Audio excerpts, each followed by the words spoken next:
Hello and welcome back to the Dev Plays, the Crucible of Avarice, using the Animite Tales tabletop role-playing game. Now, this episode is a bonus episode after episode 46, but in between that and episode 47. As per the last episode that this was based on, Anarke, after his crushing defeat at the hand of Redoran Suzaku, the Phoenix Man, known as the Guardian or the Vermilion Bird, guardian of the Land of the Sunken Moon, Anarke, after his defeat, but then was saved by Stan in an incredible display of strength, power, and cunning. Eventually left alongside Fletcher for the rest of the day. We pick up pretty much where they left off as Anarke was sort of discussing with Fletcher about what it is to be a warrior, why it is that he's so fine with defeat and victory in sort of the same light. And eventually the two of them went and spoke with Jimmy Grum, sent him off to Anarke's island, where the tournament is currently happening, and then finally we come to the point where we're now at the Hero Museum in Iris City, as the two of them have now walked in and paid for their tickets. As you guys are sort of having a look through, we now start this episode with you are informed that there are two floors. The first floor is the main hero floor, where you can see all of the different heroes. There's tons of different wings and stuff like that you can have a look through. And there's also a second floor that you go up and you see all of the villains and the people who they have been bested by over the many years. As this is going on, you sort of see a bundle of different banners that are hung from the ceiling, displaying like these are new pieces, there are new things for you to see in the museum, and there are sort of like, I guess you could say, not necessarily new activities, but new things that they have definitely spent a lot of time on. That is sort of like you are allowed to go and see. There's even like a little theatre that you can sort of sit in to see sort of different videos of these heroes. So without any further ado, we sort of come back to you guys. So it's now Fletcher and Anarke sort of just standing around, sort of having a look at this main area, whilst you are then given like little tiny tickets that have been stamped by the receptionist. Well, when do you want to start with Verbena? Well, there's a bit more since last time, so let's check out the heroes side before we look at the villains. Sure. As you go on, there are a few different wings, but the biggest ones are the big two wings are current heroes and heroes of the past, but there's also a slight one called Heroes in Memoriam.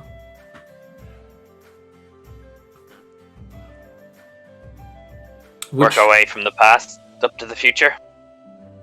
I mean, it makes sense, so see why not. So, in this particular request, do you go through in memoriam, or do you go through just in the past? Well, it's in between, isn't it? You can if you want to go that way. Ask the staff, which chronological order is it? Well, it depends, because many, you do actually catch a guy who's like, well, it depends, really, how you see it. Because some, in the past, did actually just retire, but some of them also passed away in memoriam during the times of which they were heroes. Others have just passed away whilst being on the job due to old age, or due to being murdered, or due to the strain of this entire type of, kind of... Right. Job. Right, yeah. So, I guess, past, memorial, present. That makes sense. As you walk in through the Heroes of the Past, you see all sorts of different, like, hero costumes and stuff like that you just, like... They're very obvious, like, like these are just like rags that someone has put on, or these are like costumes that are sort of like in the making. So sort of like similar to like one is in a mannequin is wearing basically a hoodie with goggles on the hood, and like it sort of goes over the person's face like a cowl mask, but it's clearly obviously just a custom tailored hoodie that someone has done like in their basement. You see some that actually have like a really cool dynamic looking suits, but it's just kind of a bit like obvious as like, okay, this is an older model of something that would come later. You sort of see like a couple of other like old sort of like old heroes. Like you see one particular one where it actually talks about the origin, a hero who was not given any name other than his title of being the first hero. People call him Origin because he is the origin story to everyone else who has ever wanted to be a hero, because he was the first man to ever truly stand up with his powers and fight people, not to kill them, but to win over, to basically gain victory over villains who were trying to basically cause great harm and great danger to others that were just trying to live their lives. Origin at one point disappeared, but nobody could actually confirm that he's died, passed away, or was killed during his time of being a hero. He just disappeared not long after his final fight against Lord, the first supervillain. No. So this is the guy who beat him, huh? Yeah. It's hard to believe there's absolutely no record of what he was, what he could do, or where he even came from. Just popped up one day, beat the shit out of him 3 times, and vanished just as much as he appeared. That is weird. Wait, so how long after was this the explosion that happened? Which one, I think, is the better question for Fletcher to ask? I'm assuming you mean when everyone essentially got mutated with powers. Yeah, the power boom. You can answer that relatively well. So technically, you sort of like have a look on your fingers. You're like sort of counting out. Okay, so it's 20. You realise, it's been about 112 years. Yeah, it's getting up to the 115th anniversary of it. Almost there. Damn. Yeah, that's when shit got fucked up, and people can phase through walls and make explosions from their hands. Yeah, pretty weird. All things considering. Yeah. Has your race always had powers, or was it something that you developed? Well, as far as I remember, I wasn't exactly the greatest when it came to history. I think it was something to do with the way we lived our lives.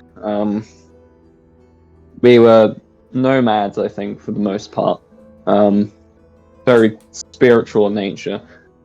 I guess the closest thing I guess you could say is similar to that of your on-goers.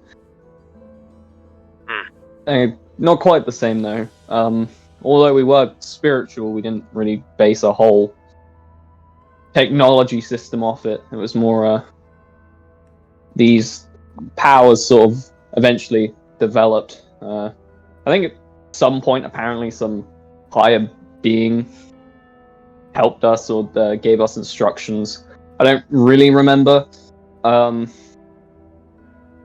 essentially after that, we sort of set up things and eventually just became sort of the norm. So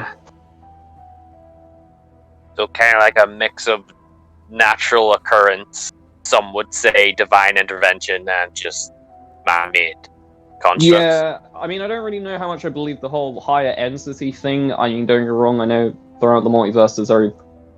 Well, I haven't met any godlike entities anyway, which makes me skeptical. I don't know how much of it is just fairy tale and how much of it is true, but yeah, I mean, and essentially we just started developing ourselves through essentially, how do I put this? Copying everyone else's ideas we came across.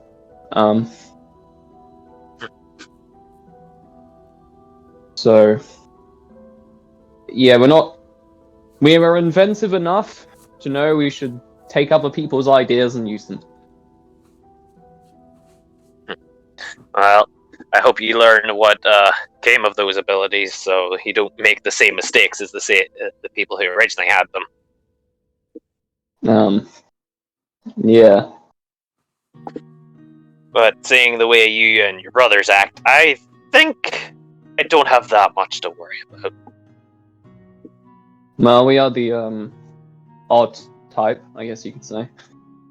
No, we're not exactly the norm. Yeah, but you haven't exactly caused massive property damage, so that's a good note in my book. Well, I feel like property damage is one of like the least limited things, especially in a universe of yours where like I feel like repairing property damage is really not that hard. Yeah, everyone knows someone who can either make the structure just come back or just repair it through natural means. Yeah, like property damage seems like although if you got this whole hero business going on, it seems like that's like a daily occurrence. It seems a really weird and somewhat inefficient system, if you ask me. As you continue walking through whilst you're having this discussion, you finally get into the in memoriam portion, which honestly feels like the most flooded portion that you've seen so far, with not only just people, but also articles of videos and actual like attractions of all of these different heroes, like an entire hall of at least 20 or so heroes. A lot of these came from a certain day, not too long in the past. I don't remember. I might have heard about this. I did some research when I was looking for that temple, but I don't really remember. Some big event happened, right? Yeah, it was it's rough. It's about 21 years ago now. The villains, the Horsemen of the Apocalypse, completely wiped out the building that contained all of the current superheroes at that time. You then just hear like a really weird, scrawny sort of voice of someone just going, actually, I think you'll find that this particular moment actually didn't have every hero at the time. It was just the top 26, actually. Oh, thanks. You're welcome. I don't mind telling people when they're wrong. And he just turns back and looks over at something else. Oh, he's like, it's a public place. It's a public place. Yeah. But with that building, there was a lot of souls and collateral. You speak of it as if personal. Was, I assume, a big day for you? Probably the single biggest moment in my life. Changed everything. My home was caught in it. Long as everyone I knew.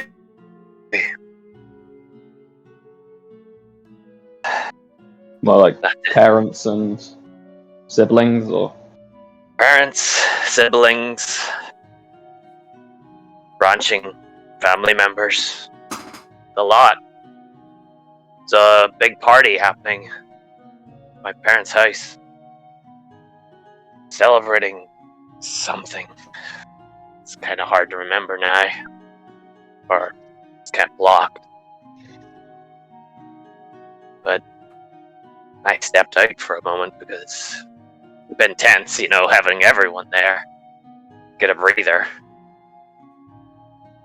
And then it's all gone. Everyone I knew.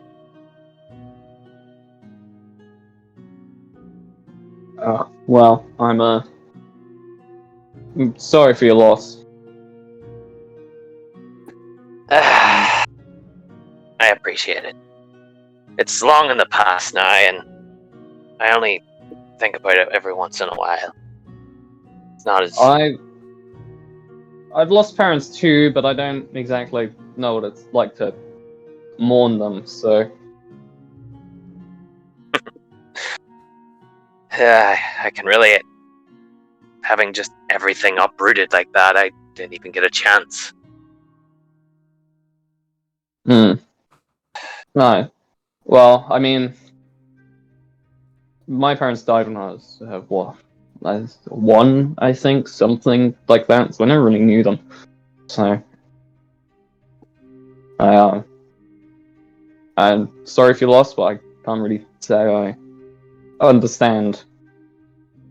Well, I understand the concept of pain of loss, someone like family, but I don't know what it's like to lose parents, in a sense. Yeah, I'm not very good at this, as you can tell.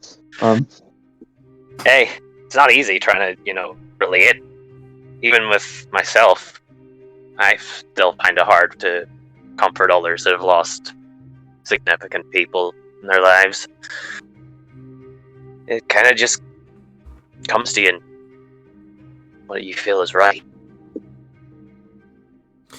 As you are still walking through this, like, you see the heroes and in the memorial again, like, they sort of fade into the background as the two of you are having this discussion. No one else outside of this discussion matters, as you're sort of both trying to sort of almost bleed your souls whilst also trying to connect.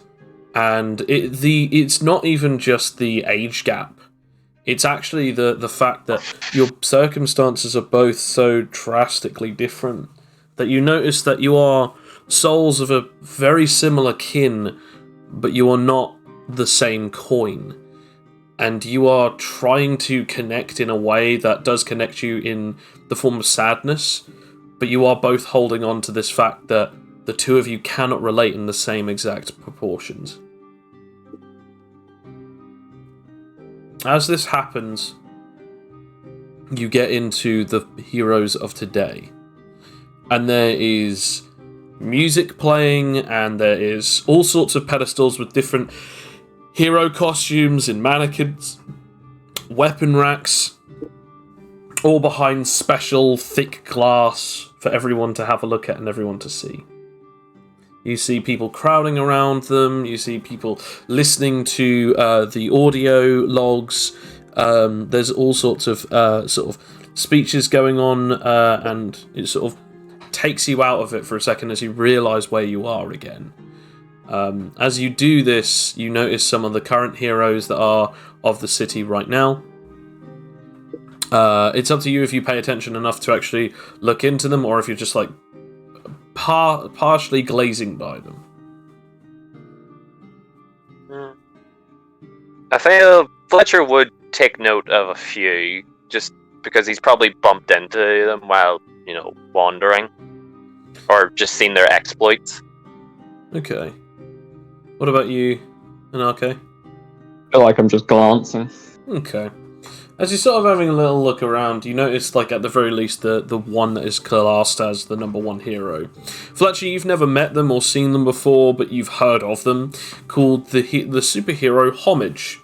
As you notice, the mannequin actually, it states that this armor is a replica, as it seems as though he has a helmet that's almost like styled like a wasp's head. He has armor that has like a sort of main blue pattern, but on his shoulder pads to the armor, they actually have little suns with S's in the center of them. He's got a sort of like a blue main sort of coloring theme, but then he has a gold V in the center of it. You also notice that on his gauntlets and on his gloves, they sort of have sort of white style, but fingerless. as well as like the sort of like braces that he has are made out of a specific type of looking steel that are almost fit into sort of looking like really sleek designs. But whilst that's also a thing, it also seems to have it that he has a cape that looks like as if it's sort of melting, whilst also staying in a physical form, as it is like thick, sort of almost sickly green. This guy looks like a mashup of all sorts of different things. I would like you to roll me both a history.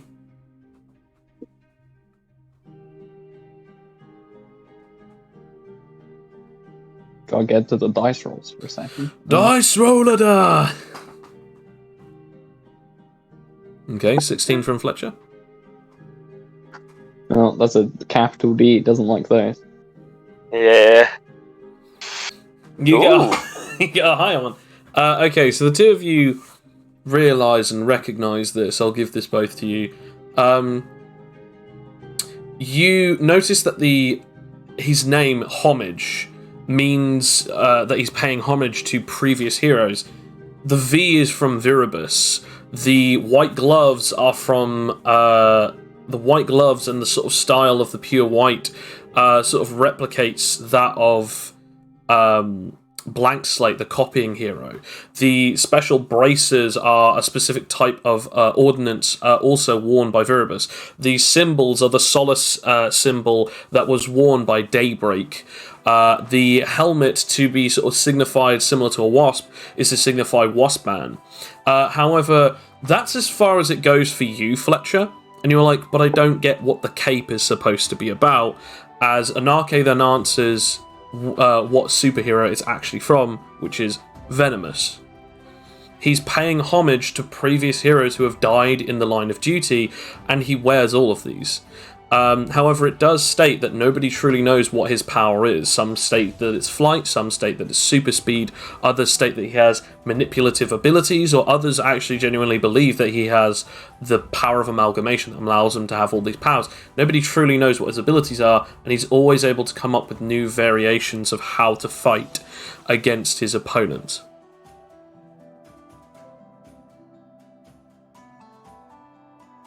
I mean, I'm kind of surprised you lot don't keep better track over the abilities of your most inclined heroes.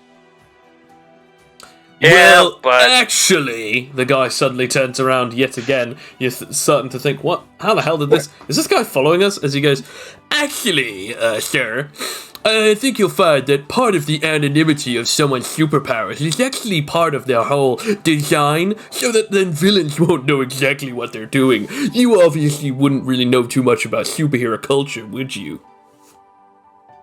No, actually, I'm from foreign lands, so this is pretty new. Then keep your opinions about power knowledge to yourself. He then turns back around. It's a public place. Public place. I would actually take that as an insult, considering your actual job.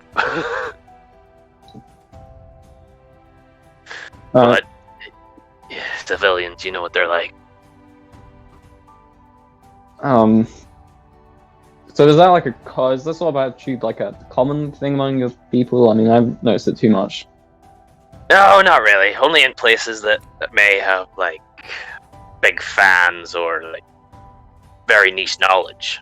You tend to find that they gather there. Ah. Yes, but sadly, I believe that might be a trait that is in every universe, sadly. Oh, don't tell me that. I thought as long as there's most of the safe in life. Most of the time you only hear about them online. God, if they're everywhere. Ugh. Yeah, although it depends on the culture. This your universe's culture is quite similar, but very different to most. There tends to be similar, contrasting things, but a lot of the time, quite different. Makes sense.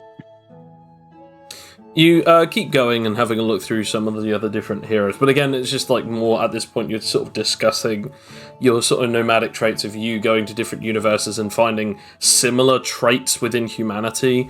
And he's sort of talking about the fact that he's a nomad of this world, that he's been around the world, and it's you sort of like both pick each other's brains about like the different places that you've both been and how much knowledge you sort of seem to have collected in sort of like the social circles that you've been around. As you're doing this, do you guys pay that much more attention into the heroes district, or do you start going off to the villains part? Unless there's like one superhero that you really can't ignore them, it's like their whole outfit is just like screaming, "Stare at me." I think yes. Nothing. Homage was the biggest one. Okay, that's why it was picked up. Yes, yeah. Let me put it this way. You could have been blind and you'd have passive perception to it.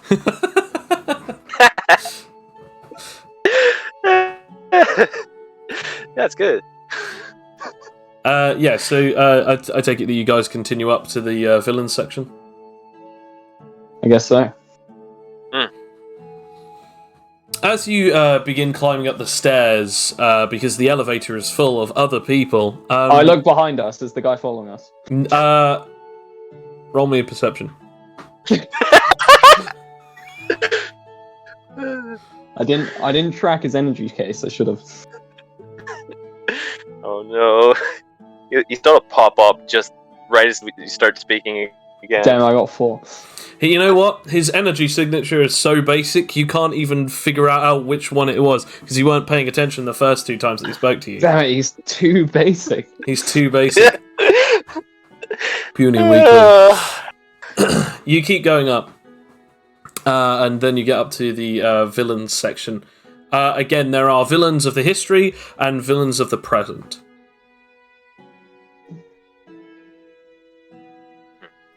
Same order again. As you go through... Oh, go.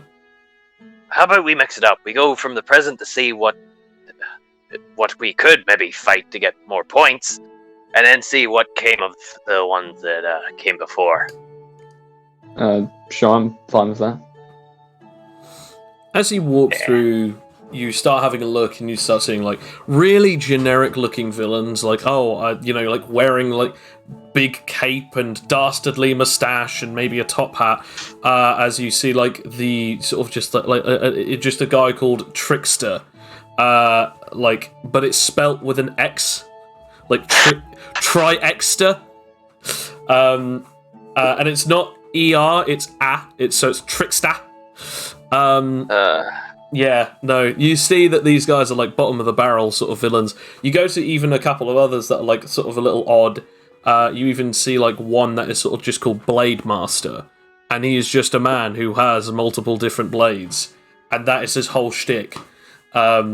He fights people to gain strength using the blade. But then you start seeing some that you would probably consider like A-list, as like you see a couple of different ones.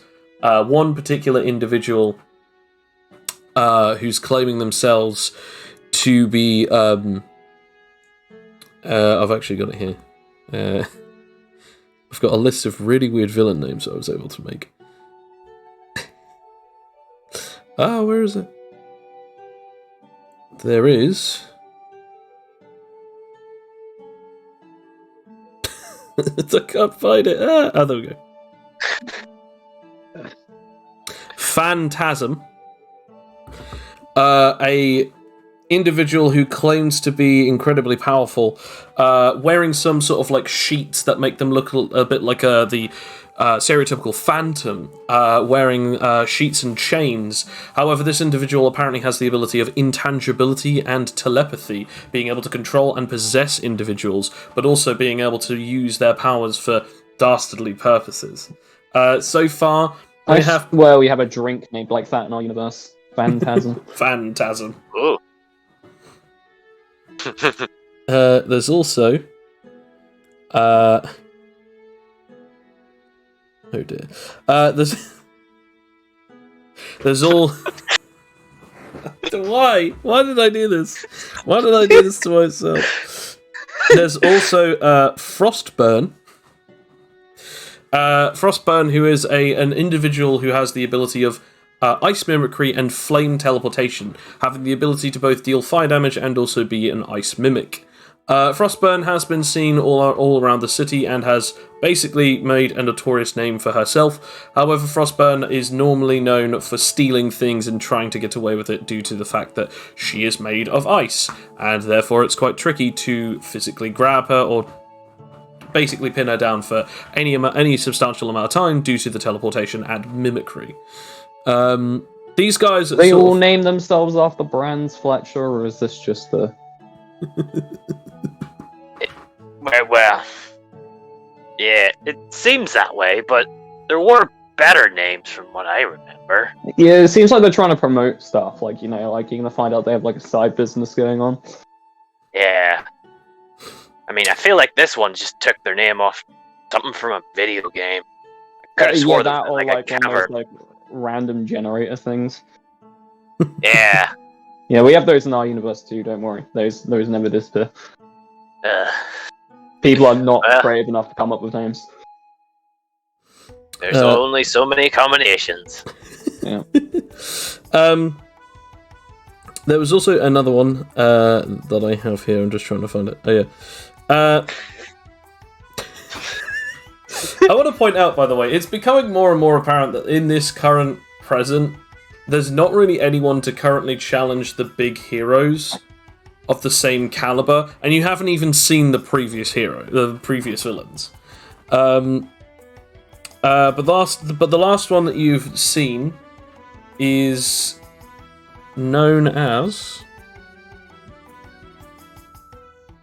the last one that you've seen is known as... Oh my gosh, where is it? This is what I get when I have like 70 different things that are all in different... Oh yeah, here we go.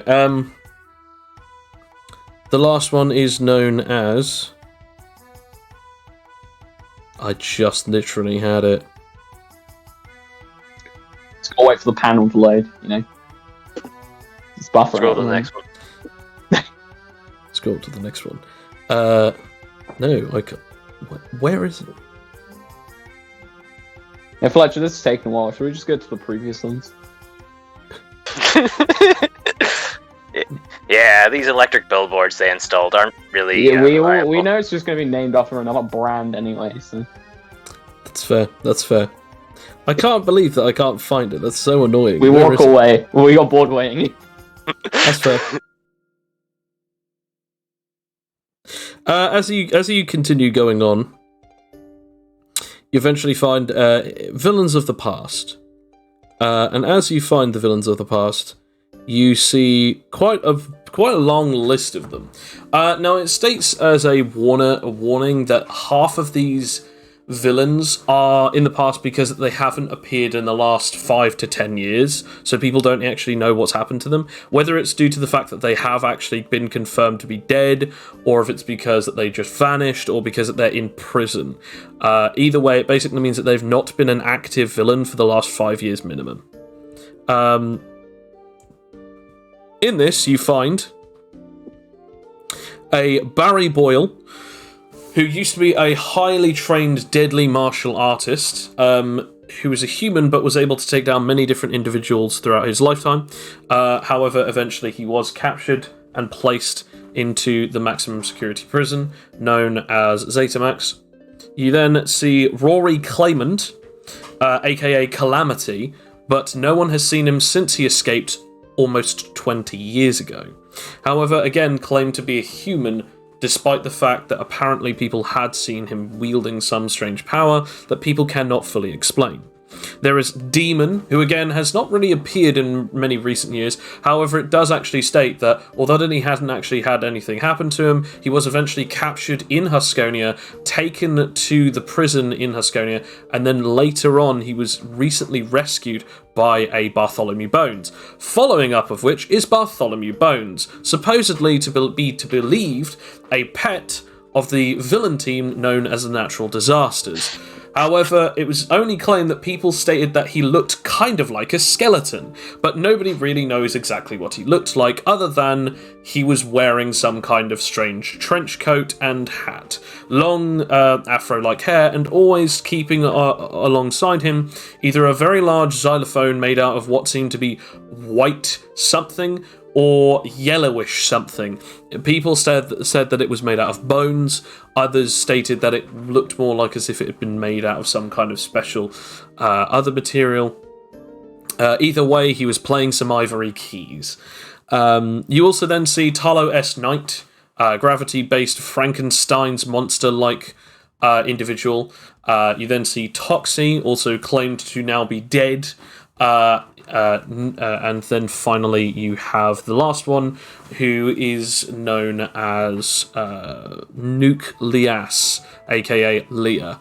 They don't really have any extra information on any of the others, but it's to be said that they were part of the reason as to why this museum was demolished, and a few heroes, including a couple of the dragons, lost their lives due to the immense power that was shown by the gravity menace that was Talos S. Knight. Later on, you then see the Four Horsemen of the Apocalypse, known as War, an individual who is claimed to be a Havoc child wielding the powers of 4 different elements and being able to basically be incredibly destructive. You then have Pollution, an individual who had poison mimicry. Famine, a woman who seemed to have the ability of telekinesis and decay, being able to touch anything and turn it into dust, including people, and be able to control it. And then finally, an individual who never showed up after his initial hand was shown during the grand explosion that wiped out the heroes in the hero convene, was Pestilence. Pestilence, actually, you can still see what he looks like, or what he looked like originally, and it stated that Pestilence had the ability of known as Pestilent Space, allowing himself to be able to quite literally decay areas and even erase the space that it was part of. This individual is why that they are believed that he's the reason as to why it was gone, because even though that the massive area that happened to be affected was far beyond anything that he had ever shown before, it was still nonetheless an insanely powerful feat that it looked too much like his power. But no one has seen him for 20 odd years. The other two, Famine and War, were killed by an individual who was claimed to be known as Phileas Soul, a descendant of Solace Soul. However, later on, he later on left, not claiming the title of hero for himself. If you noticed at all, while looking at Pestilence, you might notice that Thatcher would have shuddered upon saying him. Anarcha, I'd say you definitely notice this because his energy signature fluctuates. So he was the one then. Yeah, it had his MO all over it. They just still don't know how he did it.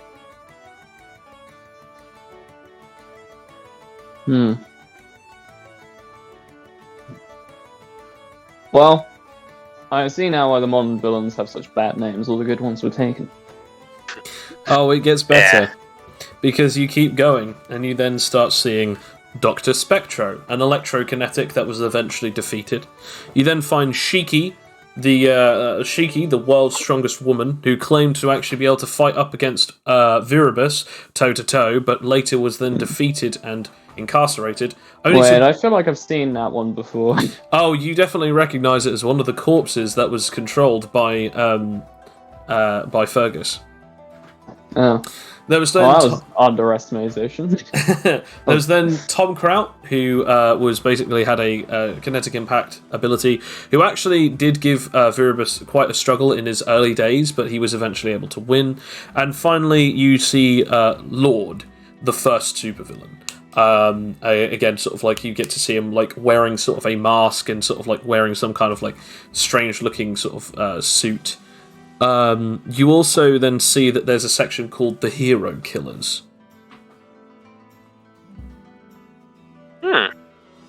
Oh yeah, they had that.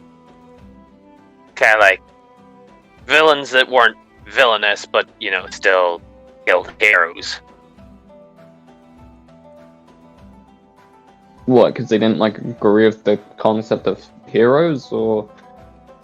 Yeah, kind of like vigilantism, but on the opposite end. Ah. Do you go in? I'll bite. I'm curious. You go in and you have a look. It has 5 different podiums. You see Hero Killer Blade, Hero Killer Odin Slayer, Hero Killer Pyromandra. These are the first 3 that you see.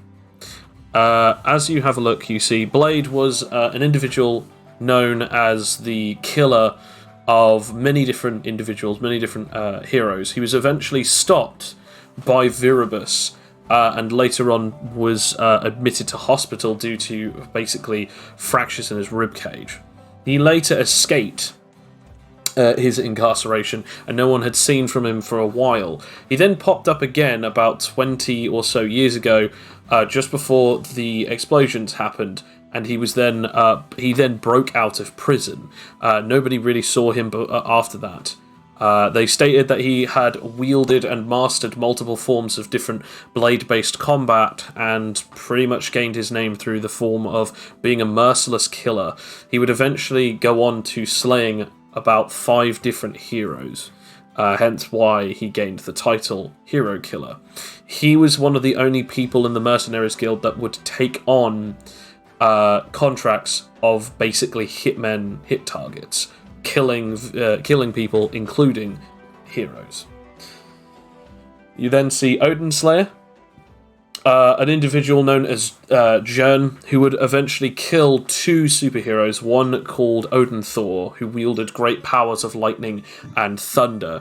This individual killed him on his debut, and then later on killed another superhero who came to claim him. However, he was defeated by unknown heroes in the past, and was eventually incarcerated. Pyromandra used to be known as Pyromandra the Hero, who had the powers of fire manipulation and explosion manipulation, combustion manipulation. Her and her partner, who was also a pyrokinetic hero, the 2 of them were a dynamic duo, and they were actually going to get married publicly on live television. However, on the day that it was supposed to happen, the entire church, filled with a few different heroes, including her soon-to-be husband, exploded in a fiery explosion that burned everything and everyone inside of it, killing them mercilessly and burning them alive, whilst they also exploded on her flames. She was the only one to survive. However, she claimed that she was not even anywhere near the building. However, her arrest was out, so she was claimed as a hero killer. Despite this, everything that has gone on, she has still gone on to kill 3 other heroes since then, bringing her total up to 25 heroes killed by herself.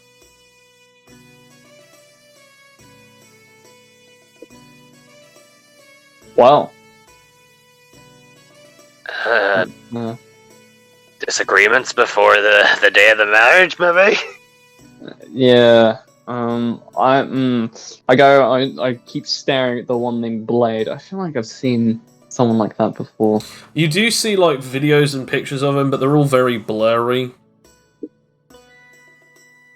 Well, he could still be out there. It's gonna bug me for the rest of the day. You then continue on and you see 2 other hero killers. The last 2. You see the last 2. So the one after this one is known as Test. Test is a man who's dressed in a suit. He looks very lavishing in his suit. However, this individual was known as Test. Nobody really knew the full extent of his powers. Nobody really knows what kind of abilities he had. But all people know is he was always building up a crime organization that would eventually ravish the entire location of wherever he was. He would eventually go on to trying to escape escape the country, but only then to be apprehended by other individuals. This is actually what then made his name known, because as he claimed during the time of the war of the heroes and the villains after the grand explosion, he claimed himself to be a test of God. And therefore he is the last test that humanity must face in testing their faith, their hopes, their dreams, and whether or not they would challenge him to accomplish them. He was supposedly believed to be dead after killing 5 different heroes, but nobody has seen him or his body since. This is 15 years prior to today. Man, he's a bit over the top, isn't he? Test of God. Yeah, Bit much. seems like some villains tend to have like that theme. It's like, oh, I am the ultimate test of humanity, and then, someone beats him up. Yeah. A bit much, really. You find the last... Oh, no, go on. It's kind of like the villain version of Aldous, except more insane.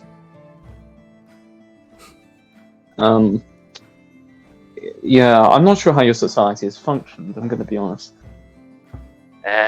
Well, you said it yourself. We could have probably been more advanced if we weren't constantly at each other's throats. Well, yeah, if you're most advanced people have disappeared off the face of the planet. Yeah. Certainly helped. Heck, we still don't even know why. No, which is the weird part. Well, there's one more. Let's check out what it is. So you check the last one. On this last one, which I now have to get up yet again. This one's broken too. We better go. No, it's not. It's not broken. Don't worry. So this last one is a little different. So you've been looking at all of these ones, but this one is actually sort of showing in on itself.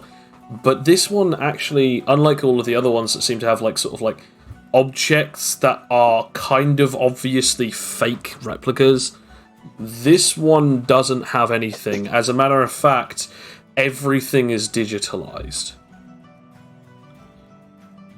Not just one screen with a couple of photos and videos. This one actually has full-on digitalized holographs of this individual. The nickname that this individual goes by is known as Void.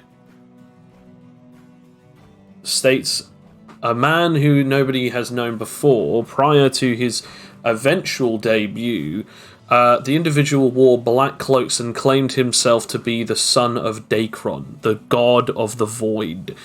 He fought different individuals and eventually took down the famous hero couple known as Ackle and Smack. The two individuals had ocular powers, but they were more of a wacky crime-fighting duo in Garrison. Ackle would find Smack later on in her own apartment with her eyes gouged out. Later on, Ackle would then try to end up killing Void, only to actually blast his eyes to melt them out of his sockets. Void would escape, only to later come back and kill Ackle, stating that he had now had exactly what he needed. The individual, as known as Void, does not have any eyes, but instead has power stones, one from both Ackle and Smack, implanted into his eye sockets. You start seeing a level of familiarity in the holograph to yourself there, Fletcher, with your current eye, the way that it is.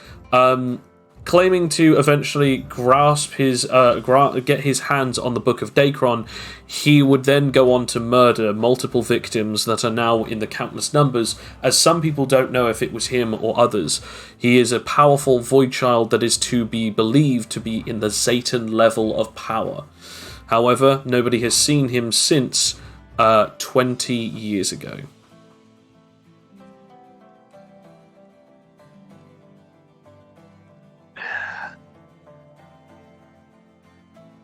Well, I feel like I mean, I might face someone with that sort of power before. Huh. Really? What was his name? I'm terrible at people's names. When we went to Eden, the angel dude that I fought, had the whole darkness thing going on. Oh, yeah. Oh, yeah, what was his name? I really don't remember. He was a commandment of something, I think. The one thing that the both of you do remember at the very least is that he still had both of his eyes. Yes. Yes, it wasn't him. Ability similar. Dario? Was it? Something. Was it Dar- was like, Yes, yeah, it was Dario. oh shit, I actually remember the name! Yeah. I didn't know whether to make you get like history rolls, but I kind of like the fact that you both just go, I don't know, he's so like unmemorable. Like, all I remember is that he just didn't tell me that, you know, resurrection was illegal. I was very kind of him to do so. Yeah, nice of him to let us know that we would find out the hard way by not letting us know at all. Yeah. I feel like he did that on purpose. I'm pretty sure he did. I mean, I think he was salty that he lost. I hurt his feelings a bit too much, I think. Yeah, you just trying stuff. It wasn't even a match. I mean, I did say his willpower was a bit sad. Maybe that. I think I even heard you say, it's like, I hope this isn't your only form. It's like, no, I'm only getting started. And then you just beamed him into the floor. you then just noticed like a staff member walk up and say, excuse me guys, is everything okay? You've been speaking quite loudly and chuckling to yourselves. Are you okay? Oh, yeah, sorry, yeah, we're fine. Reminiscing over old battles. Probably yes, best apologies for the noise. Probably best to do so away from the hero killer area, sir. You're making people quite nervous. No, apologies. Yeah. Well, shall we move on then? I guess so. I mean, is there much else to see? Or? I think there might be an exhibit on items, equipment that may have been, you know, used by certain people. Yeah. Or multiple. There's a few.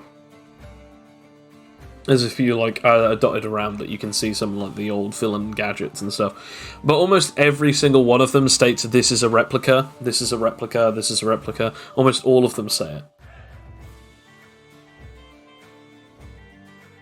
Well, I mean, it makes sense. It'd be pretty silly to put powerful items in a museum. Hey, we got something right at least. We didn't actually But display the real things. Their security is the greatest ever. Well, whilst you guys are actually talking, it's funny that you bring this guy up. You suddenly hear him go, actually, about 20 years ago, before the grand happening event that Talos destroyed this place, actually, most of the items were in fact placed in the super secure boxes for people to see the real versions. Most of these are actually called replicas because the originals were destroyed back in the original event. Really? Wow. Why were they destroyed? Because Talos destroyed them. Nobody truly knows why, or even where they went, but all that we know is that he destroyed the entire museum, and there's no proof that anything else happened to them. That's strange. I heard there was rumors about an individual who was trying to rob the museum at that time. A very dark fellow. Oh, you must be talking about one of the individuals seen with him. I believe his name was Vale. He was a drug dealer indeed, but I don't exactly know what happened. Perhaps he tried to put it away, but it all just went topsy-turvy. All that I know is the only individuals that were actually around at the time was known as Talos Knight, Toxie, and of course, their pet.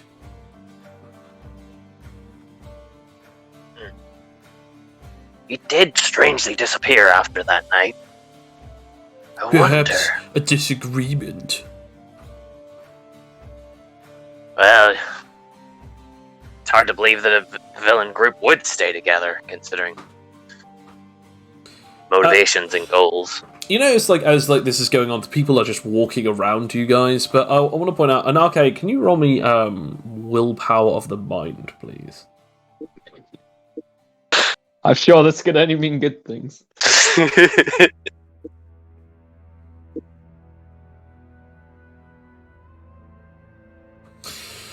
There is a chill down your spine as an individual stepping behind this man, this guy. There seems to be a great pressure that you don't know why you didn't sense it beforehand, despite your energy sensing.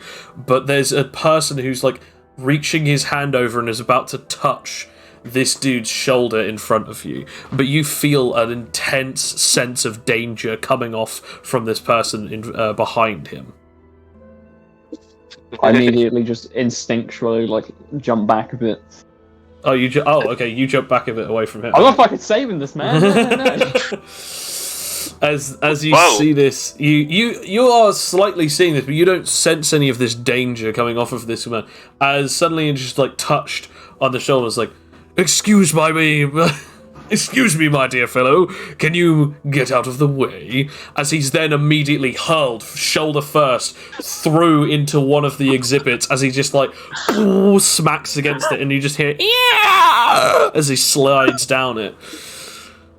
But I must speak with that individual that you're talking to. You don't see too much a man like dressed in a very long black cloak with basically it's almost like a massive trench coat, how long it is. It has a hood over it and you can't see this man's face, but it's definitely apparent that this guy is like, he's 6'5". He is a tall ass dude, but even more specifically, he emanates like this scary pressure from him. As soon as he does that, people start freaking out and people start running away, running back and getting out of the way as he takes a step forward towards Fletcher. Me? Why? He then places his hand on your shoulder and again attempts to throw you. I guess I'll attempt to dodge his touch by... Right, roll me dex.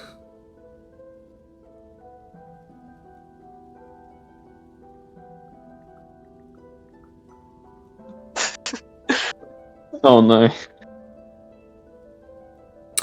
You attempt to dodge, but he just grabs you and goes, I said out of my way! And immediately throws you through it again, through one of the banners as you get like tangled up in the banner, and you immediately like slam into the wall all the way at the back of this building, as then you sort of like fall down as you take...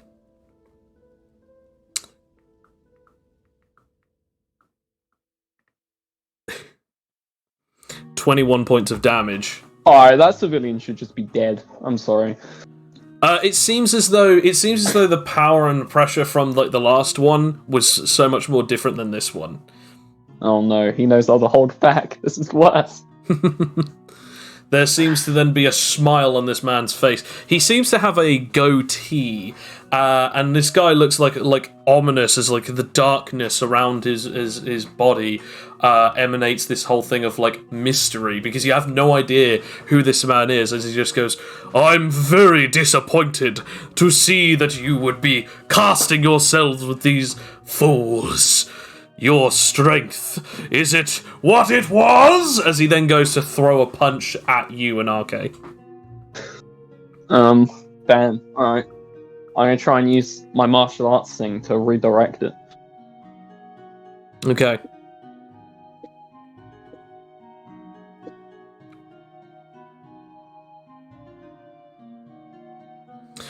Oof, you do indeed.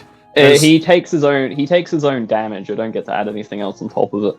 So as he goes to punch you, you sort of like grab his fist, sort of like immediately redirect, and then just slam your fist into him, sort of like doing this whole like redirect punch sort of thing. As he does so, he sort of like goes down for a second as he's like crumpled around, and he just goes, "Well done." As his arm goes around and like grabs the back of you, as he's now like you're entirely all encompassed by this individual. Meanwhile, Fletcher, you finally get up and you sort of see in between two of the podiums that this is exactly happening. This man is like holding Anarche. You're about 10 meters away. 10 meters. So that's. Could I attempt to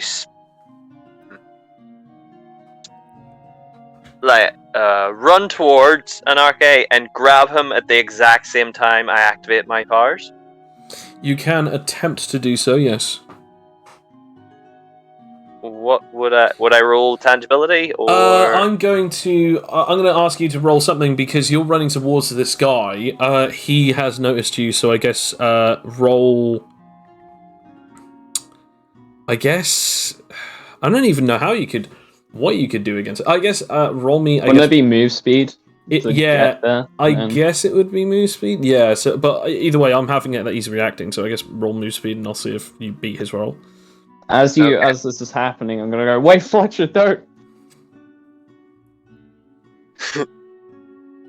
14! Oh dear lord! You go to run towards him, and you sort of like go, hold on, Anarche! As you then just feel his eyes suddenly look at you, pulse an entire feeling of energy through your body, as he just says, hold your place!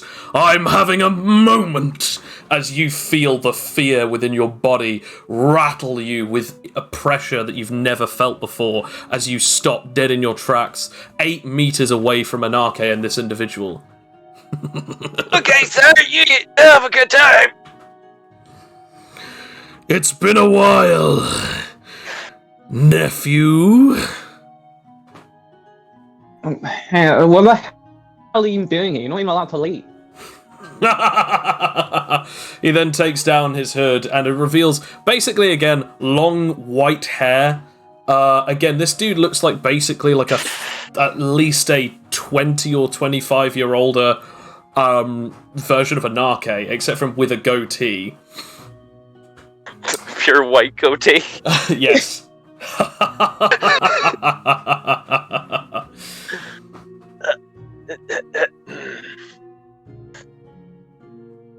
Family?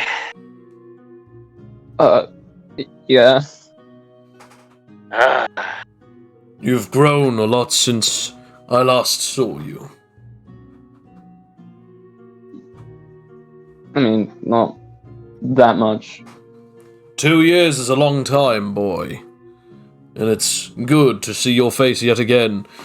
You haven't gotten... He then looks at your right hand. Too scarred since I last saw you. No. Well, yeah. Ah. I've only come to see how you're doing. But how the hell did you even find me? Did they tell you, or? They told me nothing. Those damn brats. Your older brothers thought that they could pull one over on me. But the thing is, I know too many people in the upstairs, so of course I asked them to track their devices for me. And it seems as though, since there was 3 of them, and they also took another device, I was able to find it, point and center.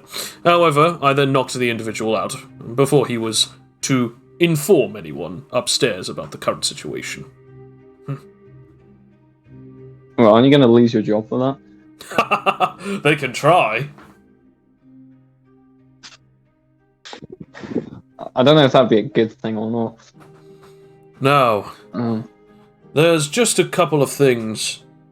First of all, the last time that I spoke to any of your brothers, they didn't really inform me too much about where they were going, other than to track you down.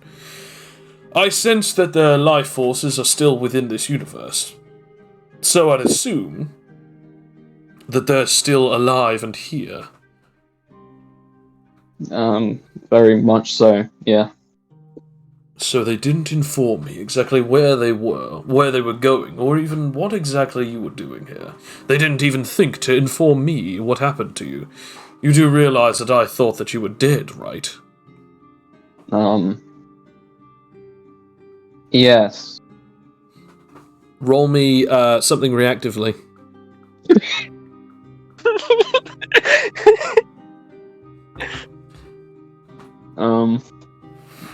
I'll probably just gonna roll phasing light. Roll for it. I'm gonna teleport myself out of there. It's a 25, isn't it? Yeah, I know. Oh! Boosh, as you immediately get hit square on the top of your head. Ooh.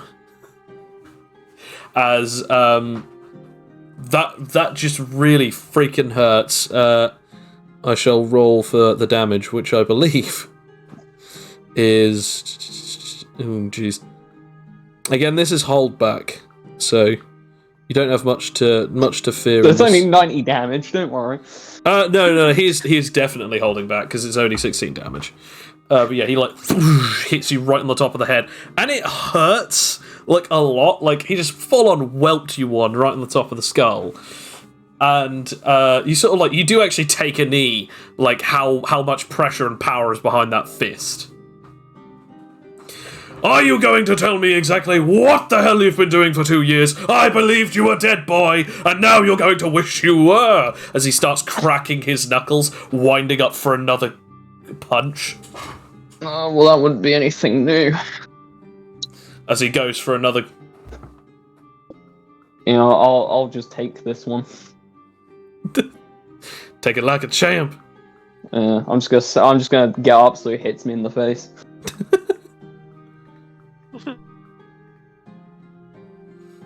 So you take 25 points of damage. Ooh, right in the face. I'm not even gonna try and resist it, so if his strength ragdolls me, I'm basically just gonna... Yeah, you do get ragdolled as you just fly up and hit into a full-on solid glass thing as it begins cracking behind you, and that's it, as you just flop forwards, landing slam onto the ground. He then walks right up to you with incredible speed, power walks up to you. Do you have any idea what it is, what I've been through for the last 2 years, not knowing where you were, not understanding what it was, and believing that you betrayed everything that we were? No. You don't understand what I've been through, but... So. He then grabs you by the scuff of the neck and lifts you up. You don't know? I don't think you understand, boy, what it is to be a parent. As he pulls back his arm yet again. And then, as soon as you sort of see the fist sort of go towards you, you sort of close your eyes, as you then just feel his arm wrap around you again, but this time in a more caring embrace. Do you have any idea what it was to not know if you were alive? What it was to not know that you were okay and safe. And to see you so well. I'm angry, boy, but nowhere near as much as I am grateful. Happy even to see that you're alive.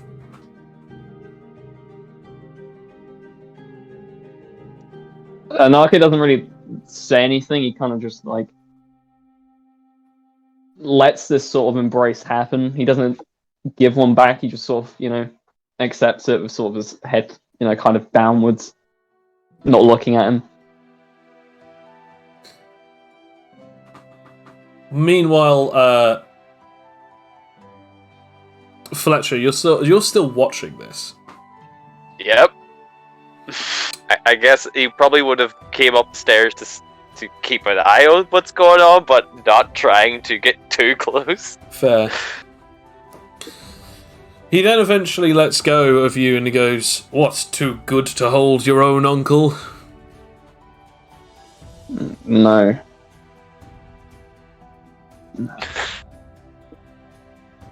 What's wrong, boy?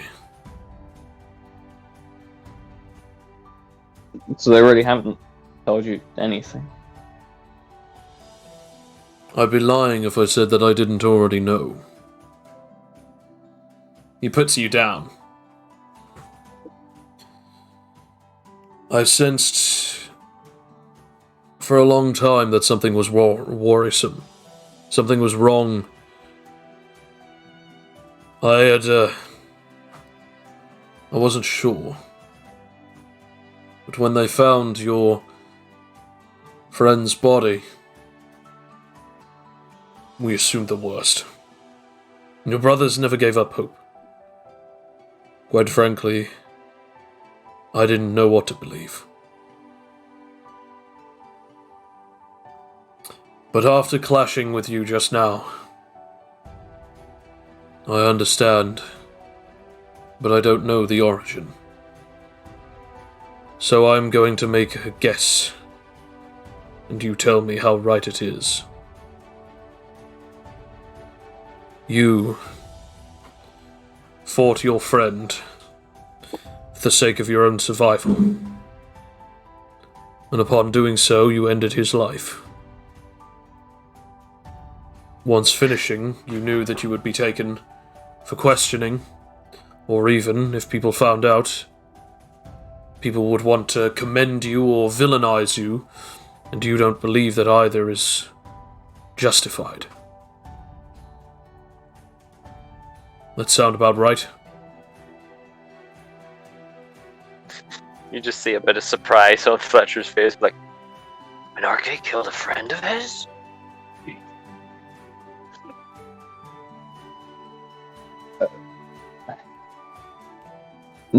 Yeah. I don't know what got into him. It all just... After one of our travels, he started getting all weird. His perception of everything. He started viewing everything as lesser. And he just... Well... He started to go against our core tenants.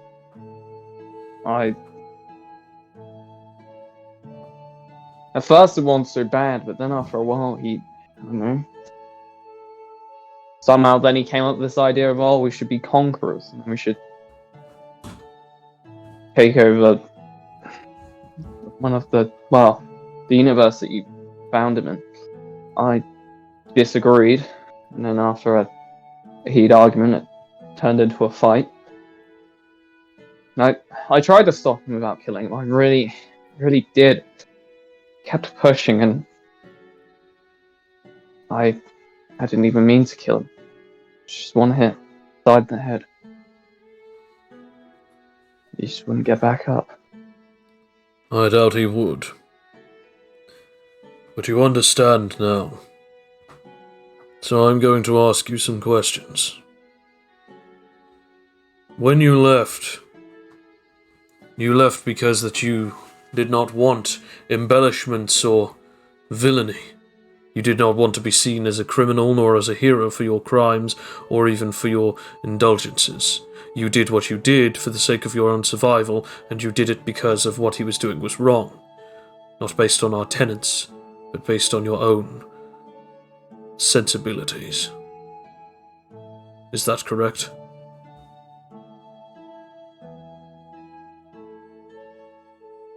To a degree, if not a big part of it. Following, you then travelled throughout the multiverse to try and forget the things that you have done, your transgressions, your griefs, your grievances, but it has not come up with any kind of consolation. Is this correct? Trust me, I wish I could forget. But difficult whenever every dream is that. And finally, and don't lie to me, boy. After everything, you have felt like as if nothing around you really truly matters. As a matter of fact, you feel that there is less within your own life. As a matter of fact, you see less and less of your own value in life. Your life means less because of the amount of life that is lost throughout the multiverse. Therefore, you see yourself nihilistically. Is this correct?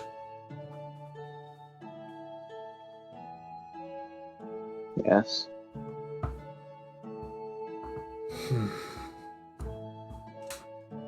Then I'm sorry.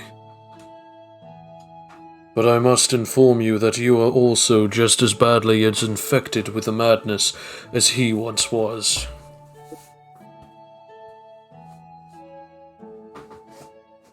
No. Doesn't matter. Seems nothing can kill me right anyway, so... Oh, it matters, boy. It matters to me. I'll be damned if I have to go to a funeral of one of you four boys before you go to mine.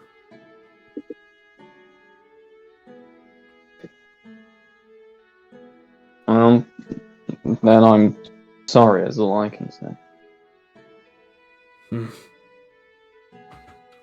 Because I certainly don't see it that way. Oh, and you will.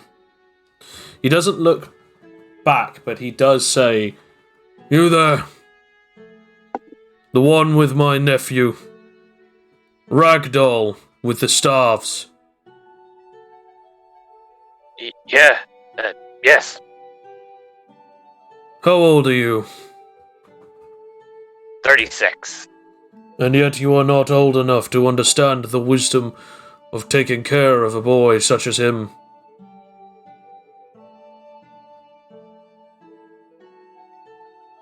We all have traumatic experiences that prevent us from reaching our full potential. Hush your tongue. I understand your loss. I was not too much older than yourself upon your fatal times, when I lost my brother and his wife. I have lost family and I have lost friends, but I will never lose these boys. If you are to claim yourself as a companion, a party member, or even a friend of him, you will make sure that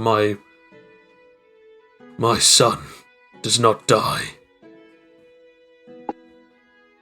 That I can guarantee with all my heart. As long as I am with him, I will protect him with my life. Roll me a charisma with advantage. I won't mention you died like 5 times. Yeah, probably best not to. Man, that saying has less and less meaning every time you die. With all my heart, with all my heart. Just choking on blood as he's saying. 17. Okay, that's good enough. He then looks at you and smiles quite ferociously. I like you.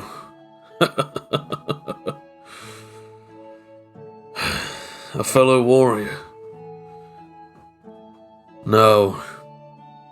You're coming with me. As he then grabs Anarche by the back of his, gi and lifts him up. As he starts walking towards you. As he then grabs you from the back of your, robes and lifts you both up. You're both coming with me. As then, I'm not 5 anymore. Can you not carry me around? A pocket dimensional door opens in front of him as he walks through it and throws the two of you in as it closes behind him.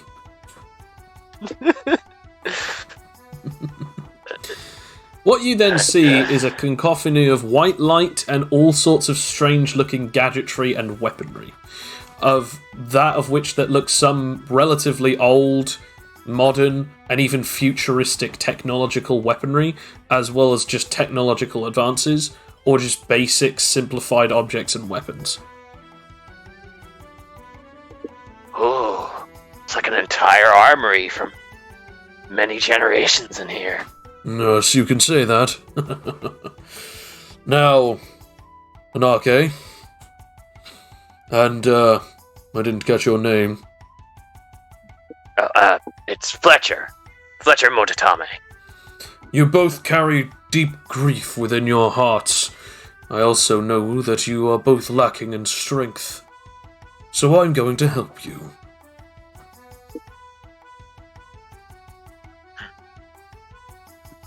This is all going to be good. What was that, boy? I didn't hear any gratitude from you. Well, I mean, you're just going to beat the shit out of me. I would be insulted that you would say such a thing. No, your physical strength is quite on par with that of your brothers, but you're still missing certain capabilities within your spirit. Your mind and your spirit are not within one, they are not controlled by one another, and they are not full and centered with one another. I am here to help you, as I should have done a long time ago. I'm glad, because I didn't understand anything that you just said. My point is that your ability to control your spirit is not matched by your emotional state. You and I are going to have to finish and change all these things so that you can finalize your truest power and your potential. I've seen this before, but for you, you will manifest it differently than your brothers or even different than other students of mine. Instead, you may very well harness the power that you hold within your own emotional being. So I will help you with that.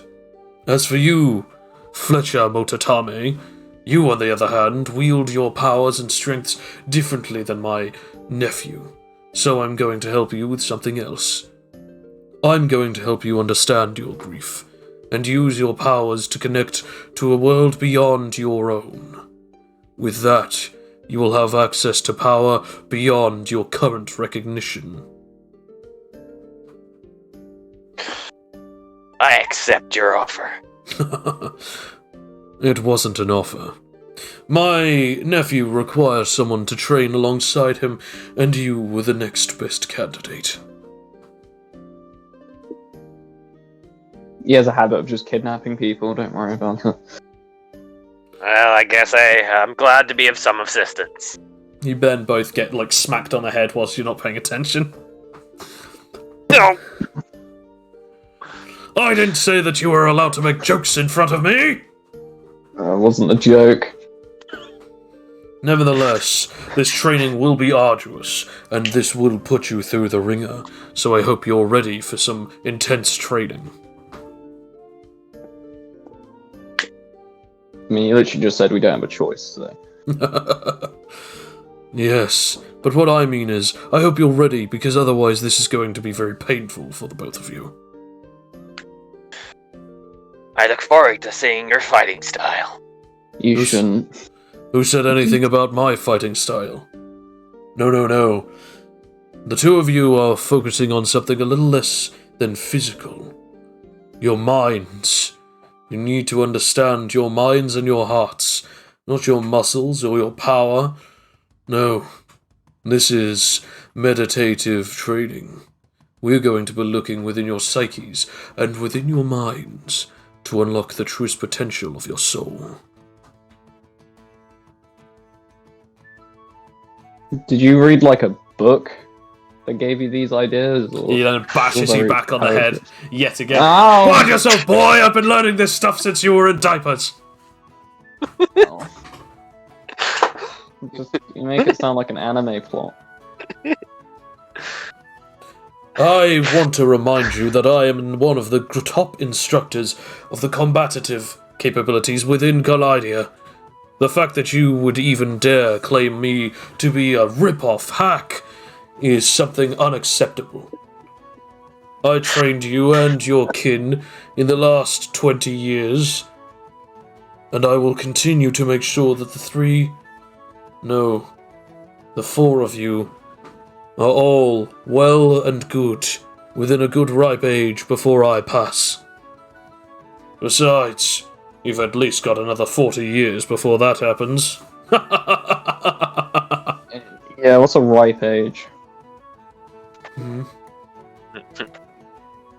Well, like, what would be considered a ripe age? You're not so good. understanding me here. Anake. He then places his hand on your shoulder. This time a lot gentler than before. You're not understanding me, boy. As he then brings his other hand down and smacks you on the head. You don't get to die until I say so! I'll retire when I want, thanks. You just see steam and smoke just coming off of his fist from that last punch. I don't think death can also be relied with retirement, but I see where you're coming from. That's why he brought us in here. Oh God. Now, I should probably get to the basics of this. The two of you will be coming with me. I have something perfect for this type of thing. I should say I am on a time. Yeah, we kind of are on a, well, at least he's on the time schedule, so we can't be gone forever. You well, I may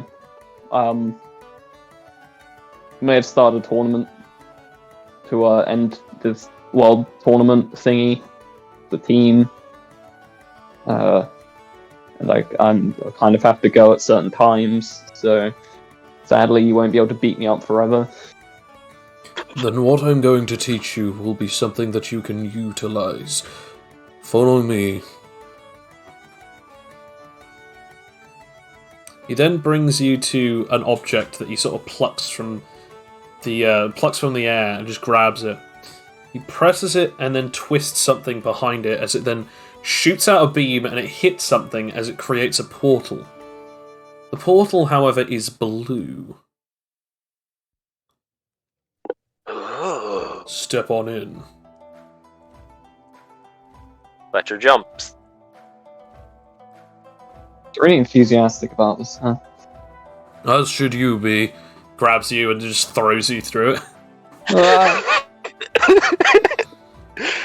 As the two of you begin falling, as you notice an incredible sort of like lavishingly blue forest, and you're falling towards a huge pond, like a huge pond with lilies and all sorts of around it. As you get there, do you try and stop yourselves, or do you fall immediately into the water? I'm just gonna let it happen. Okay. Swan dive! As the both of you splash into the water, you feel like this strange warmth and cleansing feeling around your bodies. As you finally resurface, any of the injuries that you sustained or damage that you sustained within the museum are now completely healed. Oh boy, 21. You then surface, only to see him standing on the shore with his arms crossed.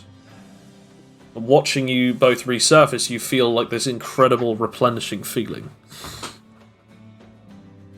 You then see behind him massive waterfall falling down and hitting a bundle of these ponds that are stacked as they go further down and down and down and down. And he's standing on one of the lower ones, but he's sort of like standing at the sort of shore, waiting for the two of you to come over to him. So wait, the waterfall is coming down onto rocks that are in the ponds. Yes. Fletcher turns to Narky like, I kind of see where you're getting with this anime stuff. Yeah, I swear he watches way too much of it.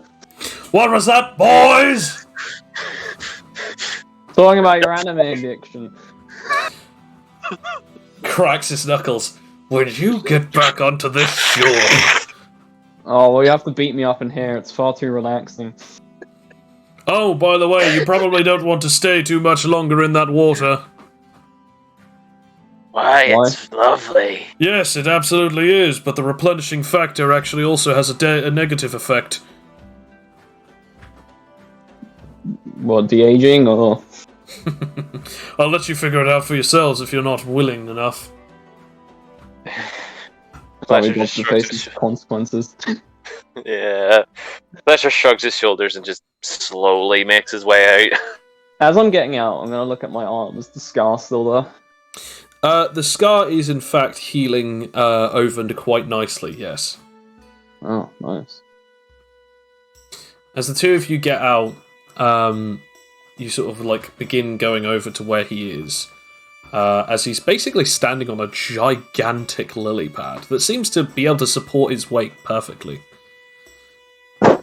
As the two of you sort of make it towards it, he then asks you to basically stand on the lily pad in front of him, which is also rather large.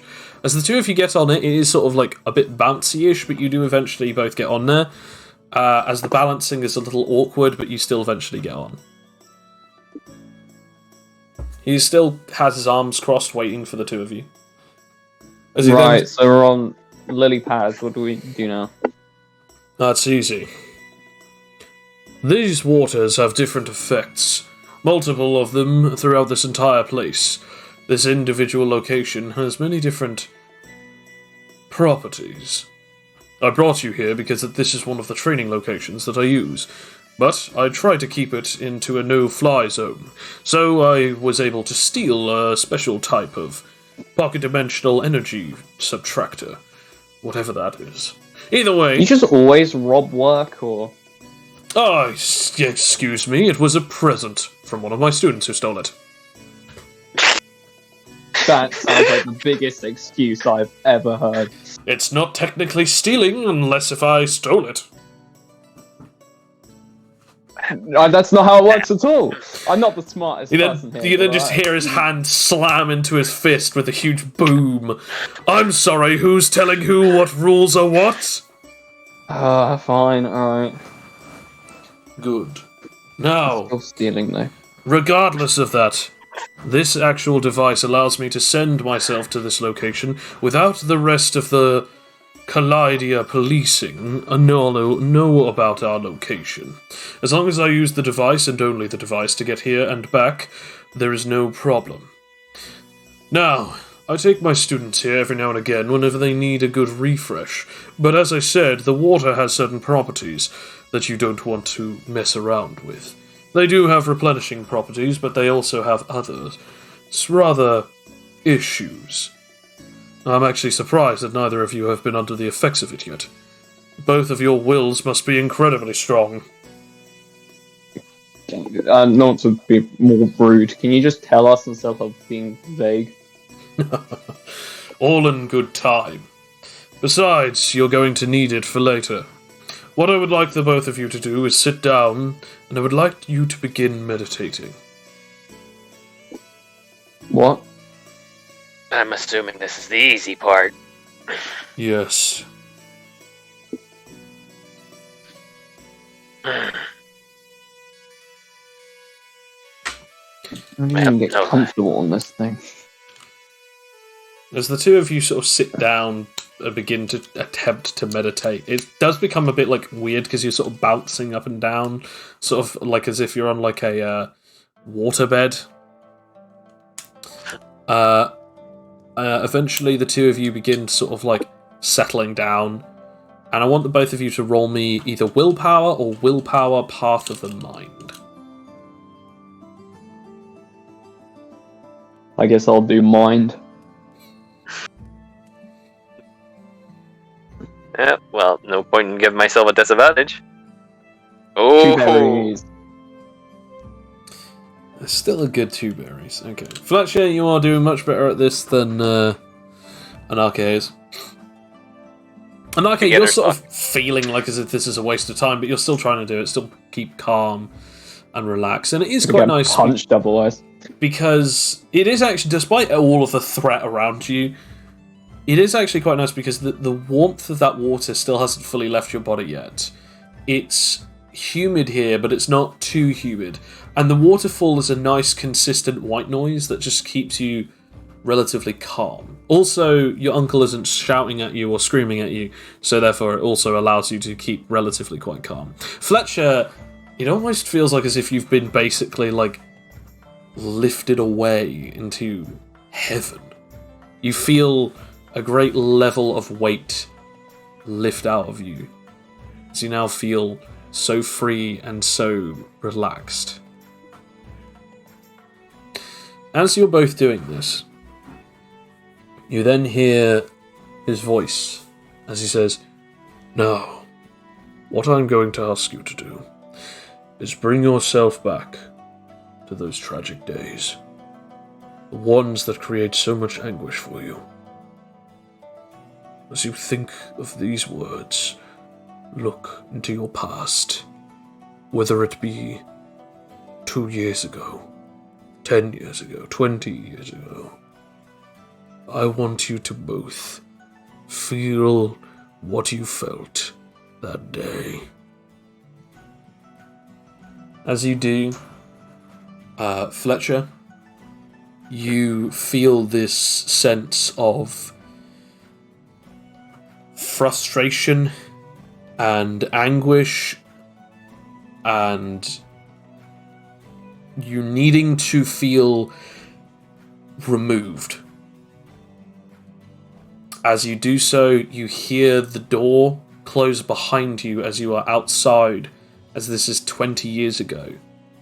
You're outside of the room, you've just closed the door, and you feel that weight lift off of you.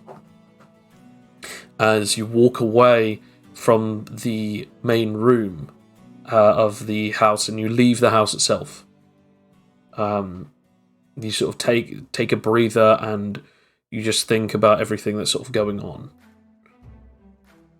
When you turn around, you notice that the entire house is engulfed in a strange-looking bubble. As you begin walking towards it, you then notice it vanishes. The house, a chunk of the block, everything. Gone. Right in front of you. As this happens, you reach out as tears begin to well up into your eyes, and you're then hurtled forwards. As you see, you are sitting now, it is a few years later, and you are with an individual, one of your masters, one of your many masters over your training years, but this is one of your first. As they teach you, you begin getting up. Suddenly, lightning strikes in front of the camp. And you look over, and your master is covered in blood and suddenly falls into your arms. Yet again, you feel this pain, this anguish, and suddenly you return to when it is the moment of where Felix is holding you in his arms as he places you down, tightening up a bandage around your head as you black out. You wake up yet again in front of Fergus as he says those words that he would give you your life if you help him and you make a deal with him. And you then remember these feelings as you go again through the turmoil, and you die again and again and again, over and over, until eventually... Roll me a mind.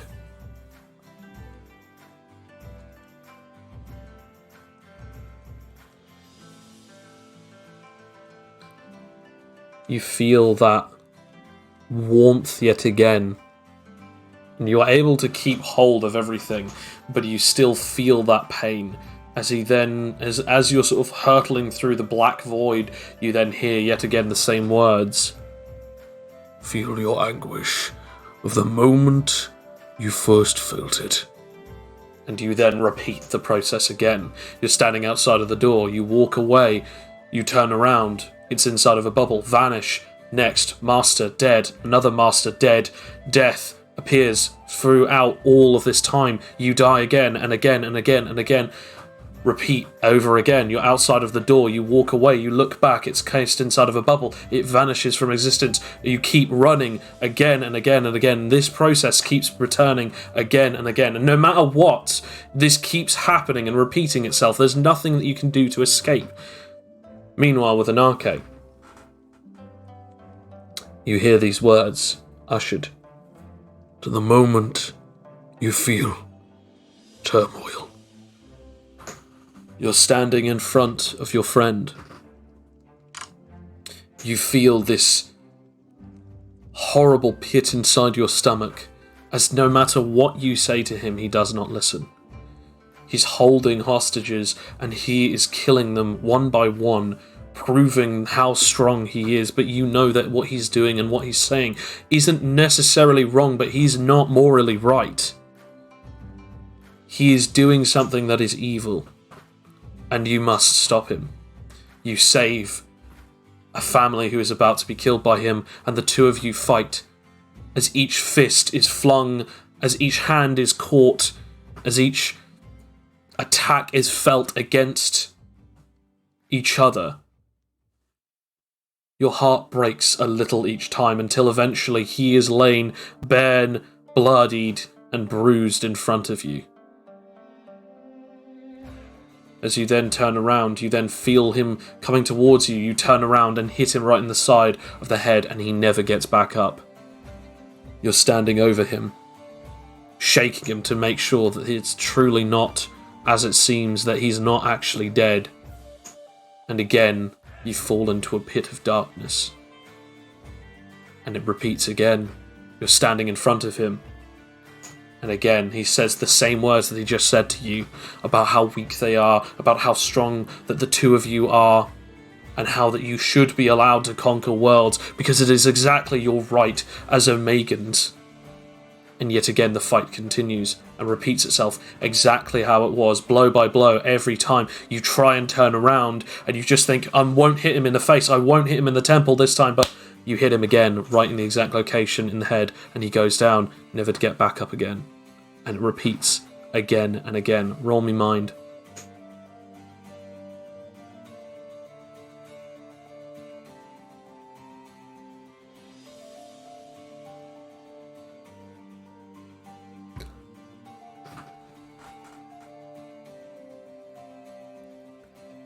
This time, you are still struggling with it, seeing what he is doing each time.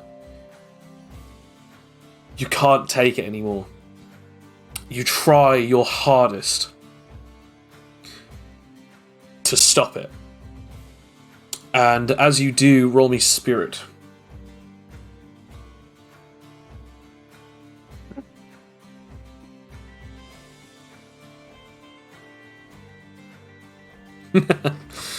As you do so, you turn around and you stop your fist. And you know that you see him, you stop. You finally cut the loop, you break the loop as you stop it. As he sat up with his fist right beside your head and your fist right beside his, but neither of you come in contact with each other. You feel your words be able to escape you now. You are under control. What do you say to him?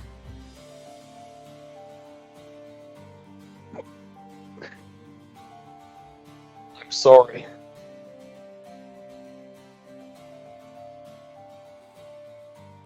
He looks at you. I really am.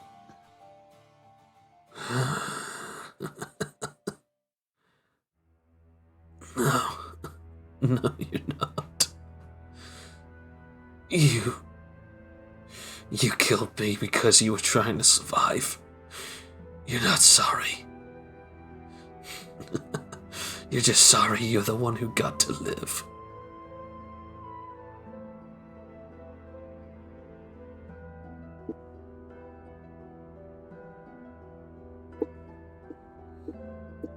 You are able to bring yourself up.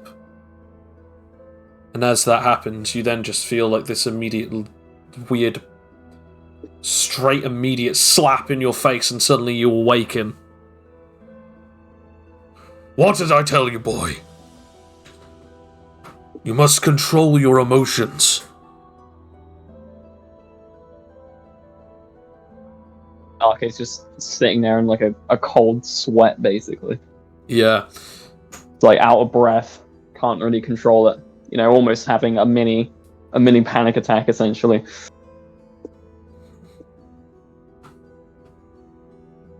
I can't. You can. But you're not letting it. By the way, during this time, Fletcher, you're not even aware of this because you're having your own meditation. You are working through your shit. So this is outside of your, I guess, your ability to hear him now. You must understand, boy. You need to see that what happened there was something necessary for your survival. And it doesn't make it any easier that it happened. I get that. I really do. You must understand me when I see this.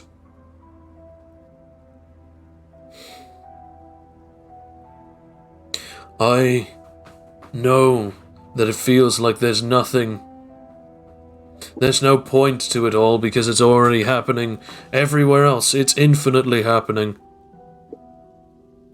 The truth is, does that make it hurt any less when you see him again? No. Makes it worse. That's because that nothing doesn't matter. Everything does. It's not based on how many people there are in this world or how small we are. It's about what we feel, boy. Inside of you is a galaxy of emotions, a universe of pure feeling. And it's inside of every living being. For you to say that it doesn't matter, you let down all of those possibilities. Those possibilities are just more pain. And I'm fine with that. Pain is something that we all feel, boy. But sometimes pain leads to good, and sometimes good leads to pain. I thought that when my brother died, I would never know true happiness again. I was terrified. I had 4 kids, basically a toddler and an infant. 2 tots. I didn't know what I was going to do. And yet, the 4 of you, your brothers, and yourself, I've never known greater happiness to know that you were okay throughout those years. But then when I heard of what happened to you, I thought you died. I genuinely felt greater pain than what had happened to my brother. So let me tell you now, what do you think I felt when I finally found you for myself? I don't know. And that is exactly what it is. You must break this cycle. The belief and the understanding of your emotions are: people die, people live, people are born, people are injured, people get sick. But that does not mean that they meant nothing just because it happens everywhere else. If anything, it means that they meant something to you when it hurts so much. So now... I don't want to go back. You don't want to go back to what? To that. To that pain? Or to that memory? Both.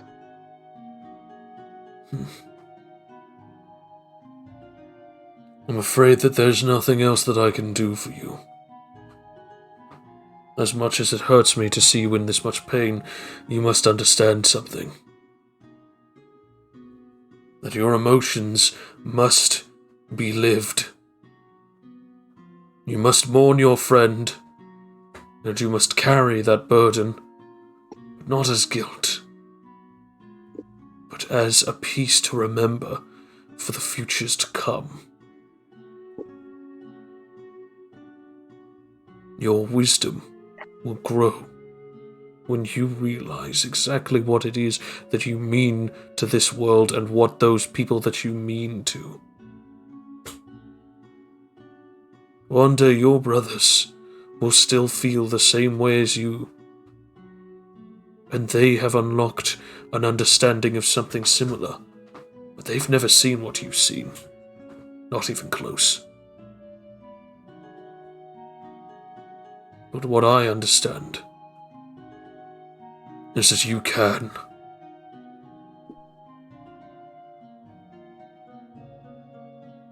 He then kneels down and takes a handful of the water. You notice that it's blue in nature even when it's in his hand. These waters, they have special psychokinetic involvement within the specific types of chemicals that affect the brain. They allow to affect the body in the ways of healing, but they affect the mind in the ways of emotional state. It is easier for one to be hypnotized, or even to feel or reminisce emotions and fears, as well as dreams and happiness. This water is what is going to help accelerate this for yourself. As I said, my training was not going to be physical, but it will still be painful.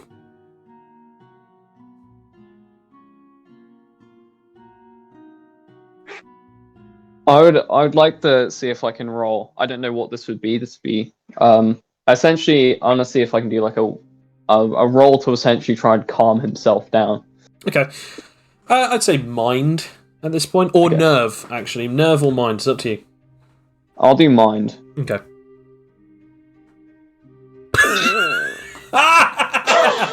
Natural They have one. you. I was actually expecting that for mine. Roll, I was like, oh boy, okay, I'll roll mine. Natural one. Oh boy, my mind shatters. No, Anarchy's gone off the deep end now. Oh no. So, in this moment when he tells you this, when he shares this with you, and he's holding this water in his hand in front of you, what do you do? Anarchy starts hyperventilating. Oh no. Calm down, boy. Calm down! I feel like the shouting only makes it worse. As you begin panicking and breathing in and out like an absolute rush within your heart and your lungs. We now come back to Fletcher. Fletcher, you are still falling within this same loop again and again, slamming back into reality, looking over at your house, seeing it evaporate into thin air, and then immediately back to the friends and families and members of those that you have known and loved and cared for and worked under, dying again and again, feeling your own death again and again and again and again and again, each time coming back differently, but never the right truth, until finally knowing those things, and each time you just can't quite grasp it as you keep getting pulled in and in and in, further and further, as you then hear this one phrase: these things happen, but they do not mean the end.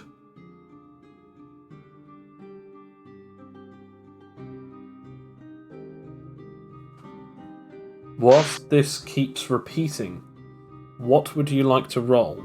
Would you like to roll spirit, or would you like to roll mind?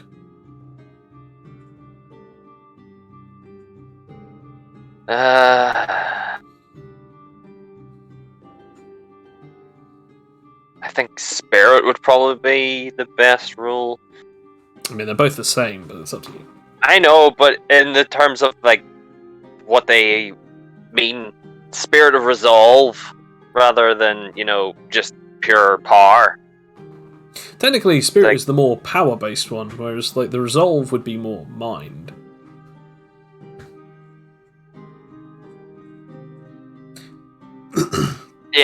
Okay, yeah. I'll go with mine to. So I guess I'll inform you what these basically mean for you. You're either using your spirit to force this thing to stop, or you're rolling mind to basically go with the flow.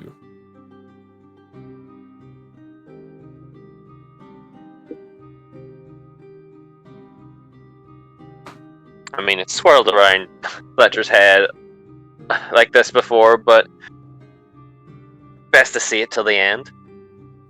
Okay. Mind. As you keep falling through this again and again and again, the thing that comes into your head is these are not just the last things that I learned. There were other things that I had learnt after this. These weren't the ends of my days. After my family died, I left and I discovered my powers, thanks to my first master. And he then died, and then I moved on, and I went to another location. And you keep going through these things. I eventually met all of the group, and everything happened for those particular things. I unlocked further sadness when Adrian left, and Adriana, and Zachariah, and Cloak, and now Rakia, but everything is still there, and I still have friends, I still have these people, I still know that the world out there is still something to love for and something to live for, and the fights that I've fought in, yes, I've died, and each time that I've died, it's been weirder and weirder, but on my last death, my resurrection, it works, and I feel alive, and to know that Anarche and Felix actually care enough to actually go through this again and again, even though how stupid a lot of the decisions that I make still bring me back, because they at least must care enough to let me, live. And you then suddenly go to see Rakia. And you're sort of floating in this mind space. And you get almost close enough to touch her. And then suddenly you're stopped by some kind of strange force. And you then hear, "You must understand that there are things that tether you. And these things that tether you, they are too great for you to truly give to yourself. Untether yourself. Let go and be free."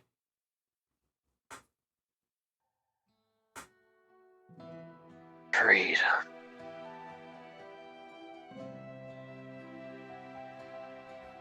Yeah.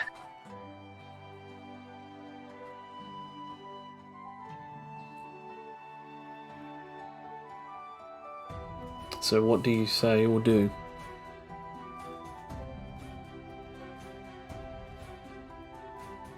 I will find you, Rakia, but I must focus on the here and now. Together. We'll be together when it's all over. But I must help those closest. You then see this image move as she looks back at you and disappears into the darkness until she fades away. As you put your hand down, no longer reaching out for her, you then feel yourself falling back. And then suddenly, as you see yourself around, you see this light, and you suddenly look around and you're falling, but here's the funny thing, you're falling towards yourself, sitting on the lily pad. As you then finally slam into yourself, you then feel your entire body sort of flinch as you then sort of fall backwards off of the lily pad into the water. And as you do so, you feel the splash, and everything slows down to an almost infinitesimal second. Per almost second, like everything is going so slowly. and then finally, when you then fully emerge through the waters, you then bring yourself up and try and, get to the surface. And as you do, you feel the strange feeling of you push your way through, and then suddenly you are now inside of a building. A building that you don't necessarily recognize, and you look around and people are looking at you from their desks, looking at you. Some of them have headphones on, some of them have a coffee in their hand, some of them are typing, and then suddenly see you passing through what seems to be a window. No damage to the window, and then suddenly, you then feel yourself pulled back as you then fly out, and you suddenly see yourself falling through about a good couple of seconds as you start seeing snow everywhere as it's hailing and snowing, and you suddenly are about to slam into what seems to be a concrete building as suddenly you fall right through it, and then only see water and nothing until you see a huge whale about to swallow you up whole, and then suddenly it clamps down on you. You see nothing until you look up, and you are still sitting on the lily pad.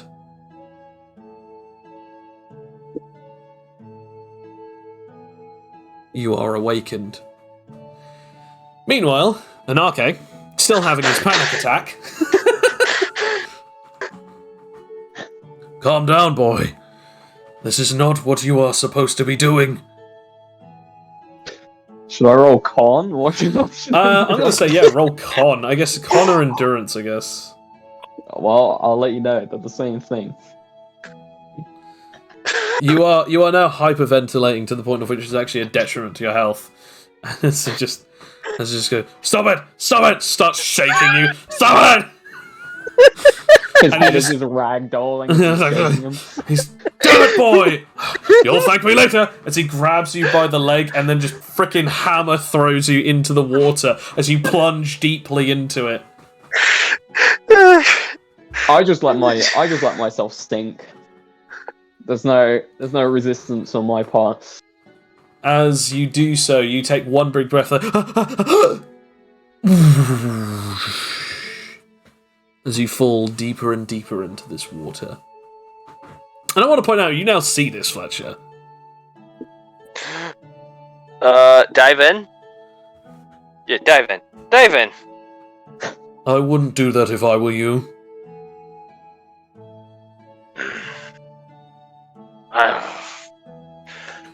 I've got to trust you because you know this place better, but he's just sinking. These are his trials, not yours.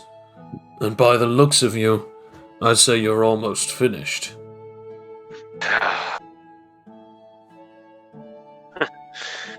A rude awakening, but I think I understand. I've never met people with your kind of powers before, but I think I know exactly what you need. So, for the time being, sit down and just wait for him to arise. Either that, or I'll have a panic attack underwater and then die, but who knows? This is an Anarche. He'll be back. He won't let something as simple as this kill him. Anarche, as you suddenly are beginning to sink further and further down into these blue depths, what do I do? Indeed, what do you do?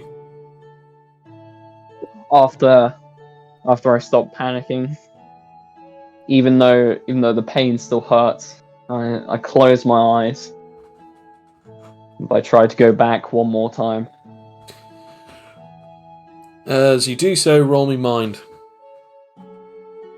I should probably have informed him that the more of that water that he's in, potentially the amount of possibility of him dying from his emotions actually killing him is greatly increased. Everything you say just makes me more and more worried. Oh, yes, I probably should have mentioned that, but I can't go in there myself. Personal reasons, medical? Let's just put it this way. There is a different reason for why it happens to each other, but each time that the waters are used, something new happens to someone, there are different possibilities, and I know exactly what I'd see if I was to go into there now. I trained in these waters myself, and I learned the techniques that I needed thanks to it. But I'm afraid that in the most recent years, I'm not entirely sure that I'd be able to pass the trials anymore.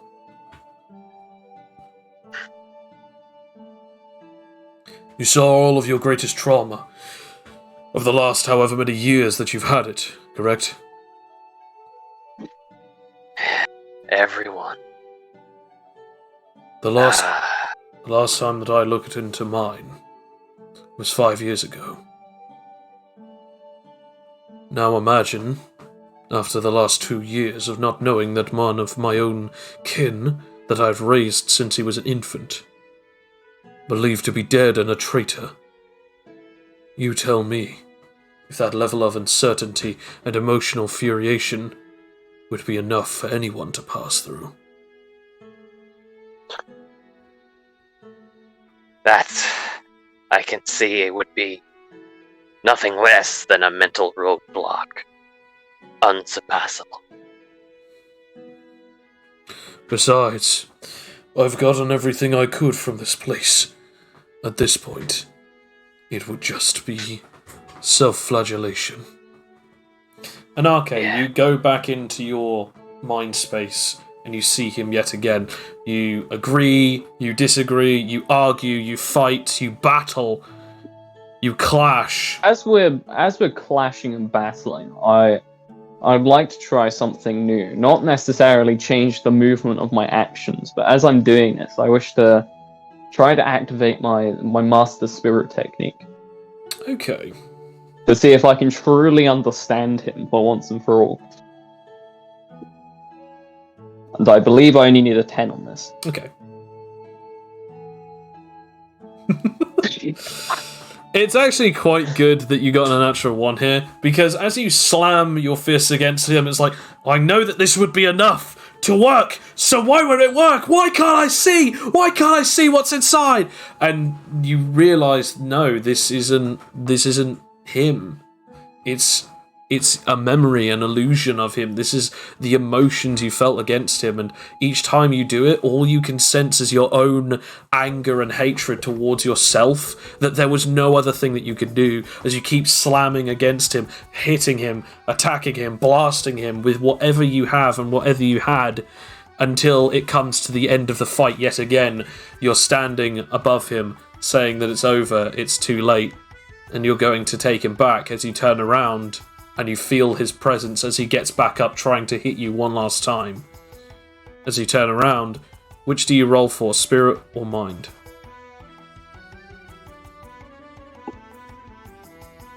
I feel like, if you'd allow me, I want to roll a willpower first to see how angry he is. Okay. With his own frustrations and that lot. Disadvantage, I'm saying, at this point, because this is wrath towards himself. Yes. Okay, disadvantage. I will say if I fail this, it will be spirit. Okay. So would I be rolling just base willpower or? Yeah, base willpower. So disadvantage willpower. Yeah. That is a 14. I think that's up to you at this point. All right. As he goes back to throw that punch, he won't look away. He'll just try and breathe out slowly as they'll try and accept this fate. Roll mind. As you go in and you slam your hand yet again against the side of his head, he goes down yet again in the exact same way.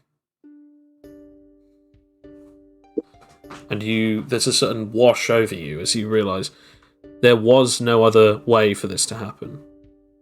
It was either this or you die. And as this happens, something interesting occurs. Roll me either a mind or I'm going to ask you to roll me either a mind or a history check. Oh, don't do this to me. I'm really tempted to roll the history. I will say, if you do a history, it will be advantage, but if you do, like just mind, it will just be normal. Great, let's do history. Okay. Woo! Ooh, 16! As you then hear, like, after you hit him and he goes down, you're holding him and you're sort of crying. Like, no, this can't be it, you can't die, you son of a bitch. You then suddenly, like, tears flow through your eyes as you then hear, is it over? And you sort of look up, and this sudden dark area covered in mud and blood and destroyed chunks of the areas that you had gone through, you look up and there's just a little girl staring at you. The widest eyes, and behind her you suddenly start seeing light appear, and you can now see more people. Almost like the draw distance of your memory becomes wider and wider as you see more and more people appear. Is it finally over?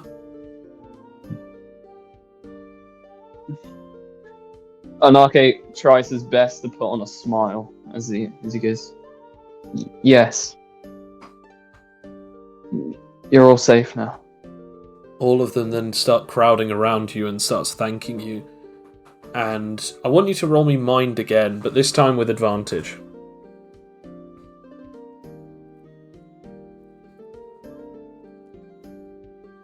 Natural 20. Natural 20.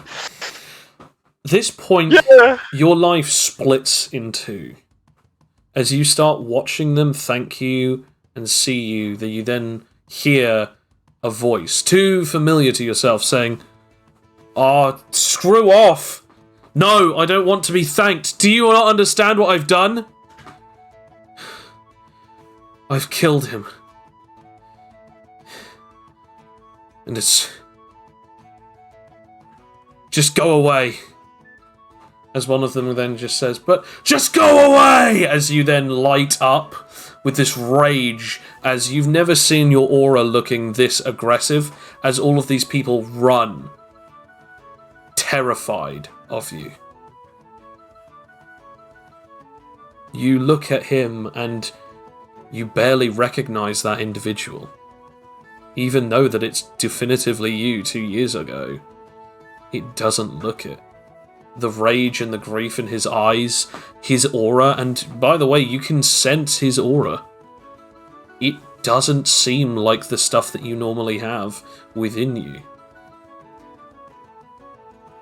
But then that fades. And you look at the crowd looking back at you, thanking you in the way that they did before you freaked out. And they look at you and they thank you, they hold you. Some of them bring you food, some of them bring you things, some of them offer help. And as you close your eyes and then open them again, you see all of their auras. And they don't look like they did before. You see colours, almost flickers and alterations to the way that their bodies are. Some of them feel genuine happiness, some of them feel guilt, some of them feel fear. And for some reason you can feel that within them. You can see that within them. You then look back again and you see where your friend was later buried, and you look down and the place doesn't look the same as when you left it. Grass has grown all around. You look over and you see the buildings have been put back.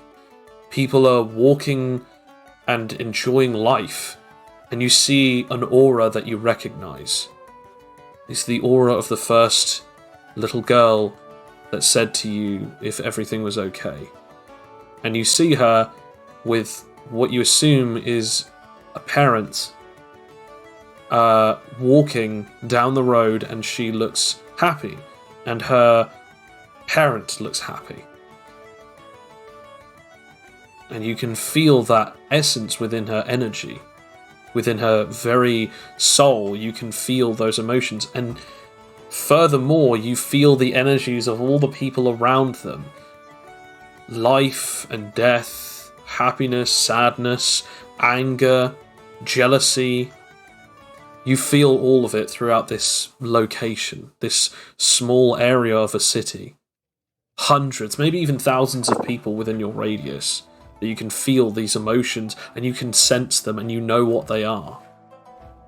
And they all look like little galaxies within a massive universe of people. You look back. As I start seeing all of this, I wanna close my eyes, and I wanna try and search this in myself, like to the full extent, to the core of my own, I guess, galaxy of emotions. Right. As I start seeing everyone else's, the surface, like I wanna dig further into mine, like beyond just surface level, beyond censoring, to fully get to the true essence of it. Of, I guess, not only my life force, but I guess the closest word for it is soul. My truest essence. You do. And you feel it, you sense it. Yeah. And as I reopen my eyes again, I feel like as you described, the colour becomes... everything in life becomes more, I guess... well, there's more light to everything. But it also feels like almost one has been blind, their entire life to only just now gain sight.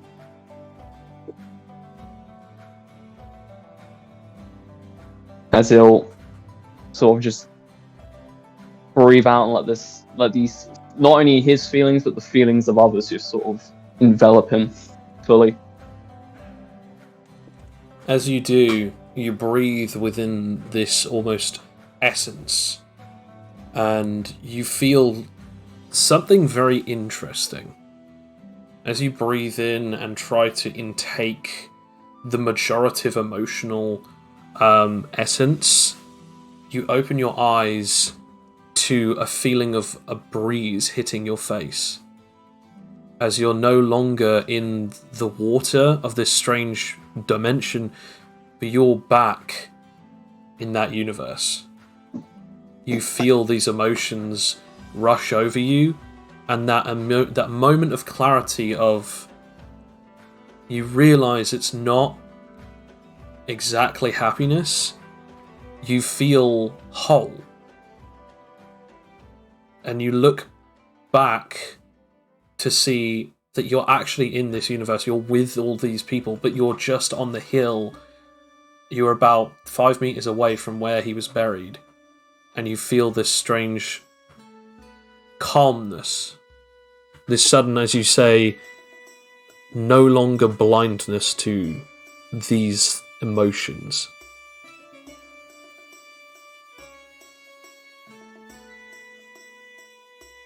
As this happens, I think takes in the air, and I think he's gonna walk down to the grave first. Okay. So you get up to it. There's a sort of a tree at the top of this hill, and just in front of the tree is where he was buried. I think as he does that, he just sits down calmly, puts his hand together, and just essentially just pays respects for a time. And once he's done, go on. As you're doing so, you feel this calmness, and you just feel a gentle hand on your shoulder, and you hear a voice. I never imagined that someone who could do so much wrong could have such a beautiful gravesite. We never think of these things. You're paying respects to this man. Or do you just like the tree? Well, the tree is quite nice.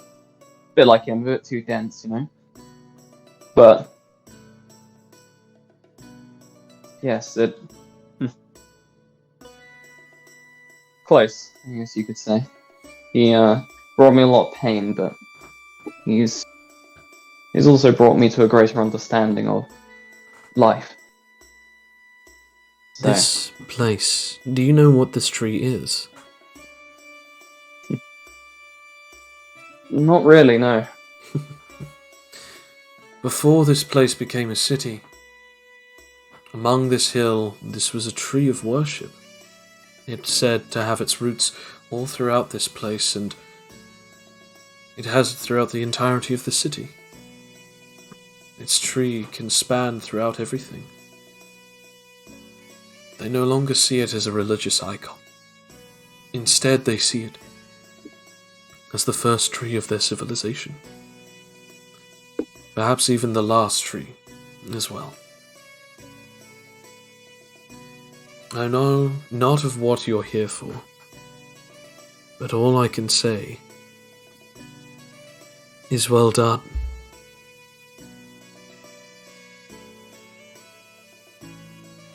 And Arke gets like this sense of confusion and goes to look over his shoulder.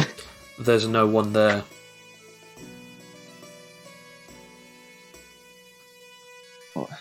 What?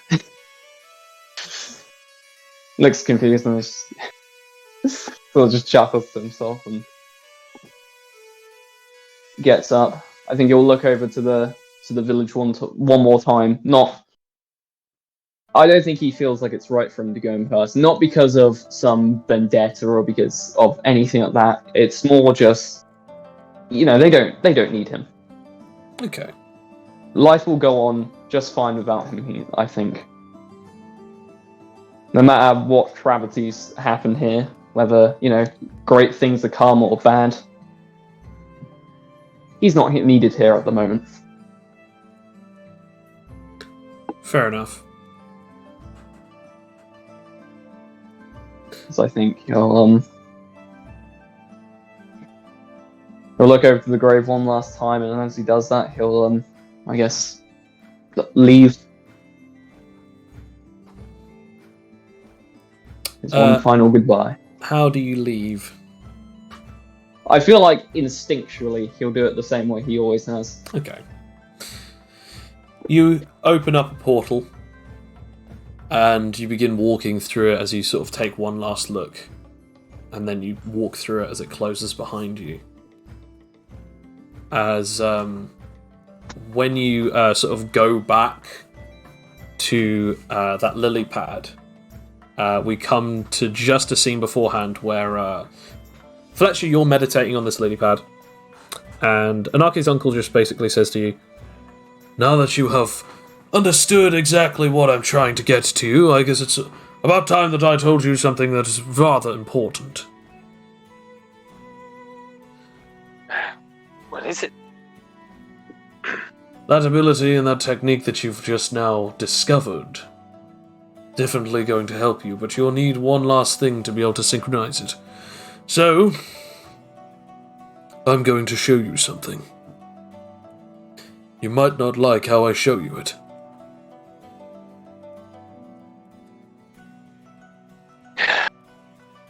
Well, considering I've witnessed all the grief from before till now, I think I'm steeled. Hit me with it. Ah, steeled, is it? Very well. Then I want you to understand something when I do this. You did ask for this. He grabs one of your legs that has folded and immediately throws you back towards the waterfall. As you fly towards the waterfall, he just goes, "Learn how to swim or die fast!" As you're hurtling towards the waterfall, what do you do? You could just hear him chuckling. It's like, "I like the challenge!" As I try and activate Spirit Warrior. Interesting. You do so. Roll me, I guess, willpower. Mm-hmm.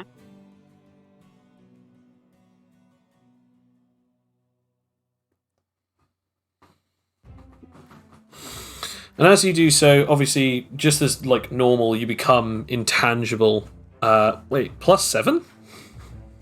You said willpower. You didn't say I should roll any. Sorry, yeah, you could have rolled mine, sorry. Either way, it's fine.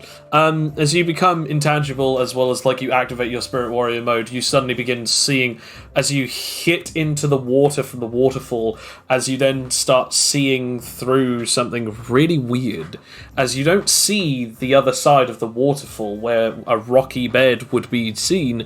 Instead, you see something even weirder. You see a tunnel of light. As you look through it, the tunnel has multiple orbs and holes open up with different places, almost like portals. A tunnel of light with portals opening up all throughout it, almost like as if you're in a tunnel of Swiss cheese of reality. As you look through them, there are different realities. One that looks similar to the one that you just came from, but green. One that you just see a huge place of massive space stations. One that you see and it's just people fighting in a war. Another one and it's someone standing in a really weird, kooky looking library where there's everything. Like it's almost like a book universe or something. You look through and there's another one and it looks like Jotengale Island and there's two people fighting. And another one and you see right at the end, you see something all too strange and all too familiar as you see a grand city. And as you're about to touch it, you feel something grab your leg and then suddenly pull you out of it. And then immediately you feel yourself pulled out of the water from the waterfall and slammed against the lily pad as water just encompasses you for a second as you like surface back up. As, you know, for some reason you've become tangible yet again.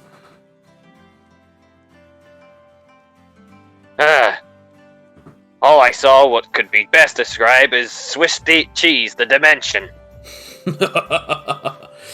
That was known as the inner hallway. It's a theoretical thing, although it's no longer theoretical to our species, and I guess now to you. It's the gateway towards the infinite dimension. It's also known as the inner dimension, but let's just say it this way. I've been able to figure out how you can understand it. Once you have gained enlightenment of the emotional constructs of yourself and your powers, you can travel the multiverse.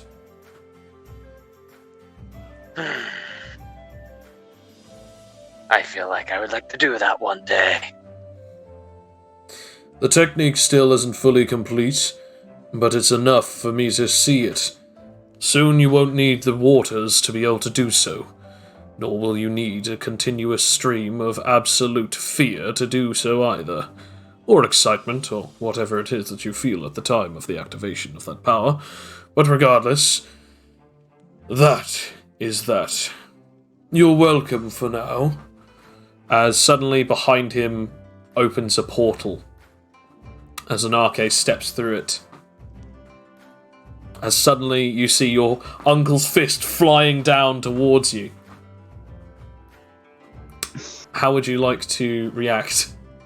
Go fucking uppercut, that's what I'm gonna do. roll me hand to hand. Even if this fails, the attempt is worth it. As you just sort of like go, Shoryuken! Right under his chin and launches him up. Actually, if I don't know if you're allowed this, can I use the uppercut techniques that I came up with? Yes, you can. I need to roll another roll, I believe. I can't remember what it is. I don't think it's willpower. I think it's your. I think it is willpower actually, because I think it's your understanding of the book.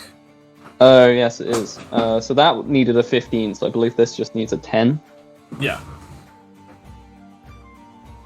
Fucking Nice. uppercut into the sky. As you see him just like punch under his chin, you see Anarche launch about like 50 meters into the air, and then off of his fist, his uncle flies another 50 meters up into the air. Oh! As splash. And I don't mean splash, I mean kablam! Like as he hits into the water just explodes upwards, showering the both of you. Nice hit, Anarchy. Well, I thank you. It's nice to be the one not getting hit for a change.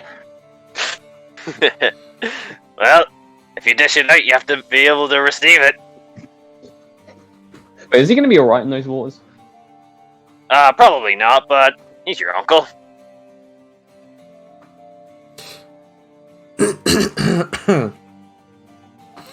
As there sort of begins to become a very awkward silence as he does not resurface. Should we...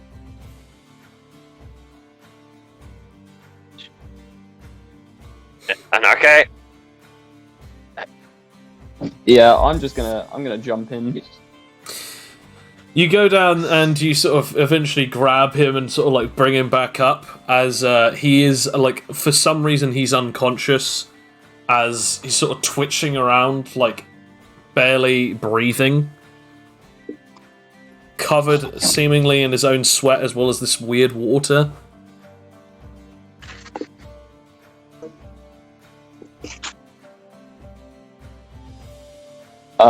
Yeah, well, you know, some good CPR, you know, smacking the water out of his chest. You do so as he just goes.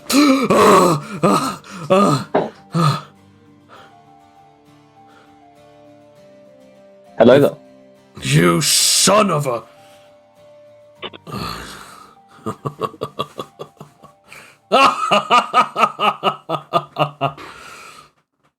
Looks like you came back. Was a arduous journey. Also, as I'm looking at him, can I see the colours still? Yes. Yes, you can. What is his colours at the moment? Pride. Happiness and pride. But also a scent of fear. But it seems as though that came from whilst he was unconscious.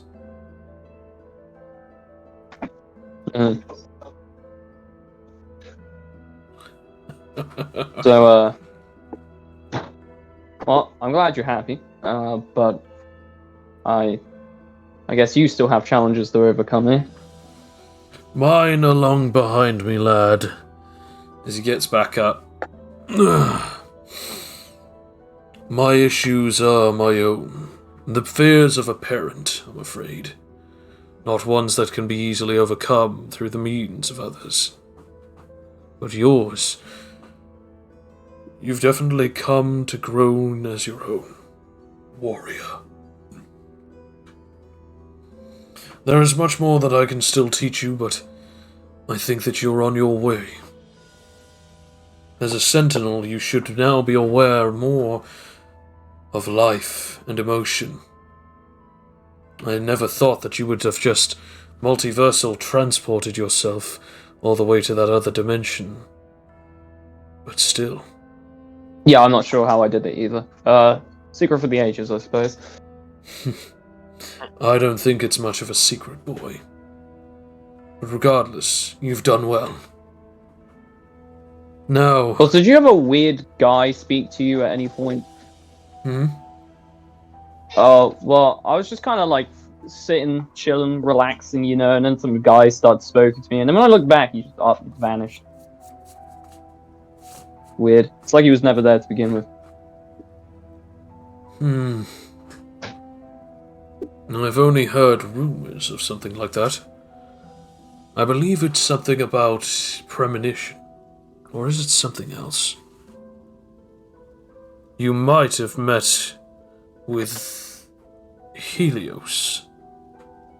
But that would actually be quite odd indeed. Only certain sentinels have ever seen them beforehand.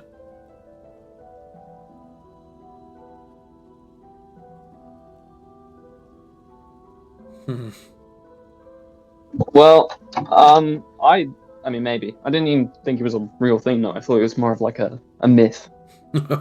No, very little people ever meet Helios, but he's definitely real. He's a being within inside of the inner dimension, and he sees all happenings without even a single glance. He can tell exactly who a person is, and know exactly what universe they're originally from. He doesn't like trespassers, but for some reason he allows many of our kind to continue so long as we fill the tenants. Now you, on the other hand, actually getting to meet him. That's quite impressive. Or, of course, it was just someone who was way too nosy, but I guess you'll never truly know. No, probably not. I doubt I'll be going back there anytime soon.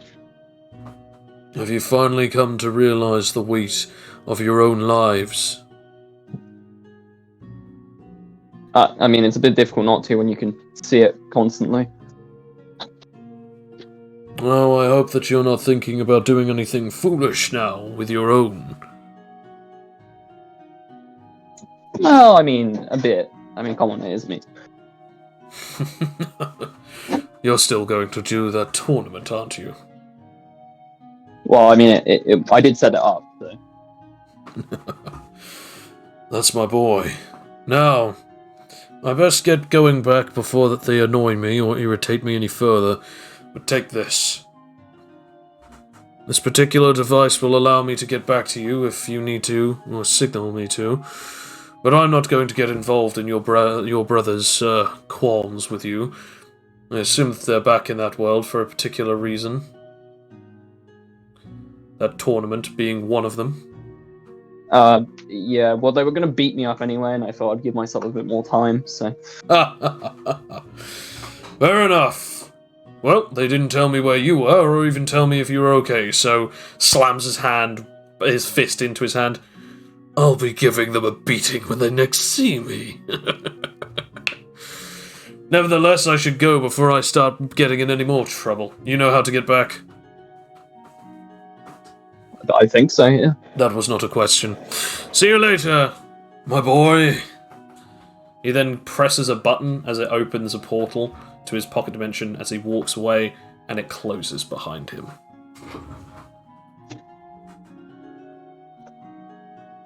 I have a feeling that all your family is like this, but honestly, the more I meet them, the more I seem to grow fond to them.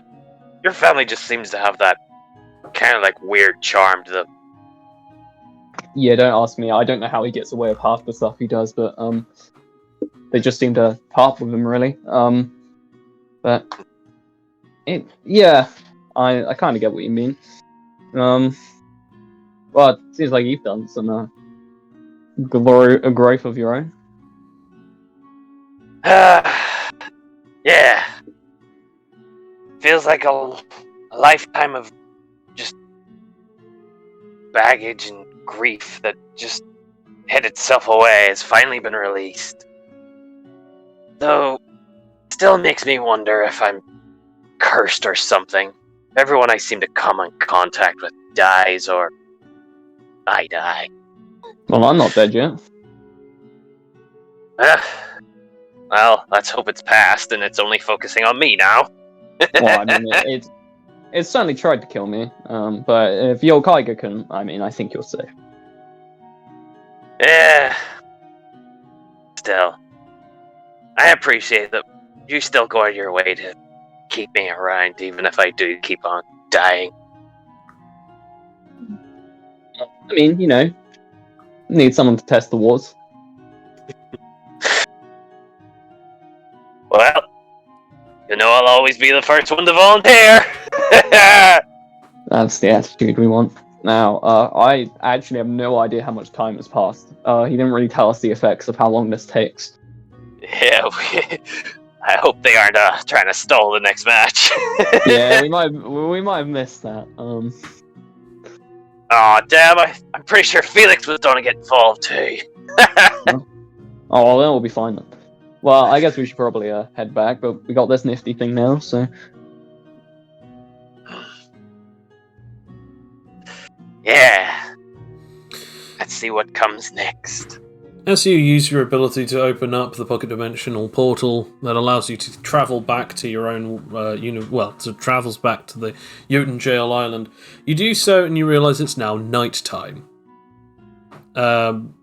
Most people are sort of like going away to go to sleep. The two of you sort of like head off in your own directions to go to your own like places of residence and sort of get a good night's rest for the day ahead. I feel like the only other thing I would say is, as he's walking back, he's just taking in the starry night, enjoying those lights that seem to have been gone for so long. You eventually bump into Pinky along the way. She's sort of like holding her throat a little, sort of just like rubbing the sort of the sides of the bottom of her neck. Oh, where have you been? It's quite a difficult one to explain. You alright? Yeah, although screaming through a microphone for about 8 hours is not exactly as good for the throat as people have suggested. I was gonna go and just take some of that new tea that was being made recently. I think it was called Phoenix Flower Grey? I'm going to put my hand on her shoulder. I'm going to use my body technique just to fasten up her natural healing process. Roll for it. He needs tea. That sounds nice, actually. That does what?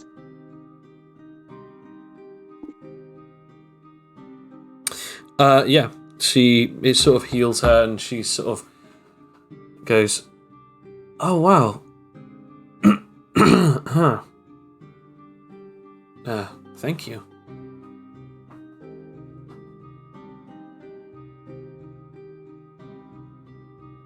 Well, I guess I should let you get going to sleep. You've got a long day ahead of you. Yeah, I should probably apologize while I'm at this. Apologize for? Well, I haven't exactly been the greatest person towards you. Actually, been kind of how's the most elegant way to put this? A dickhead. That's not the most elegant way, is it? But you get my point. So, I would like to apologize for the way I have treated you. As a person and as a friend, it has not been good. So, alright, what did you put under the pillow? Just the good stuff. Or are you dying? Should we go and see someone? I believe my heart's still pulsing. You can check if you want. Okay, well, I appreciate the apology, but it does seem a little weird coming from you of all people. As I'm staring at her, what are her emotions right now? Sort of a bit, like, confused. She doesn't exactly know what you're really meaning by this, but it does seem as though that she is relatively earnest in the fact that she wants to be... she wants to believe. It's almost like a form of sort of a hopeful skepticism.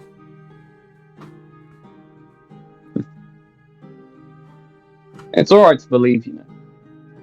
I've had a interesting day. I can tell you about it. Well, probably another time, unless you want to spend the night. I think that it's probably best that I get some rest. After all, you guys have one hell of a battle tomorrow. The Ushama clan. I've no idea who these guys are, but apparently they're a big deal. They took down a whole team yesterday. Well, I guess today. Is it yes? Oh, it's not midnight yet. But they took a whole team down pretty damn quickly. They're pretty good. Although some of them kind of creep me out a little. I think we'll be fine. Fair enough. Anyway, I should probably get going. Pinky then walks off. She sort of like waves her hand to you when you say have a good night. You head back as well, and as you both get good night's sleep, you have the first night's sleep where you don't have nightmares in a long time. And that is where we shall end this bonus episode. Thank you very much for listening. Thank you very much for listening. This has been The Dev Plays The Crucible of Avarice, using the Animite Tales tabletop RPG system.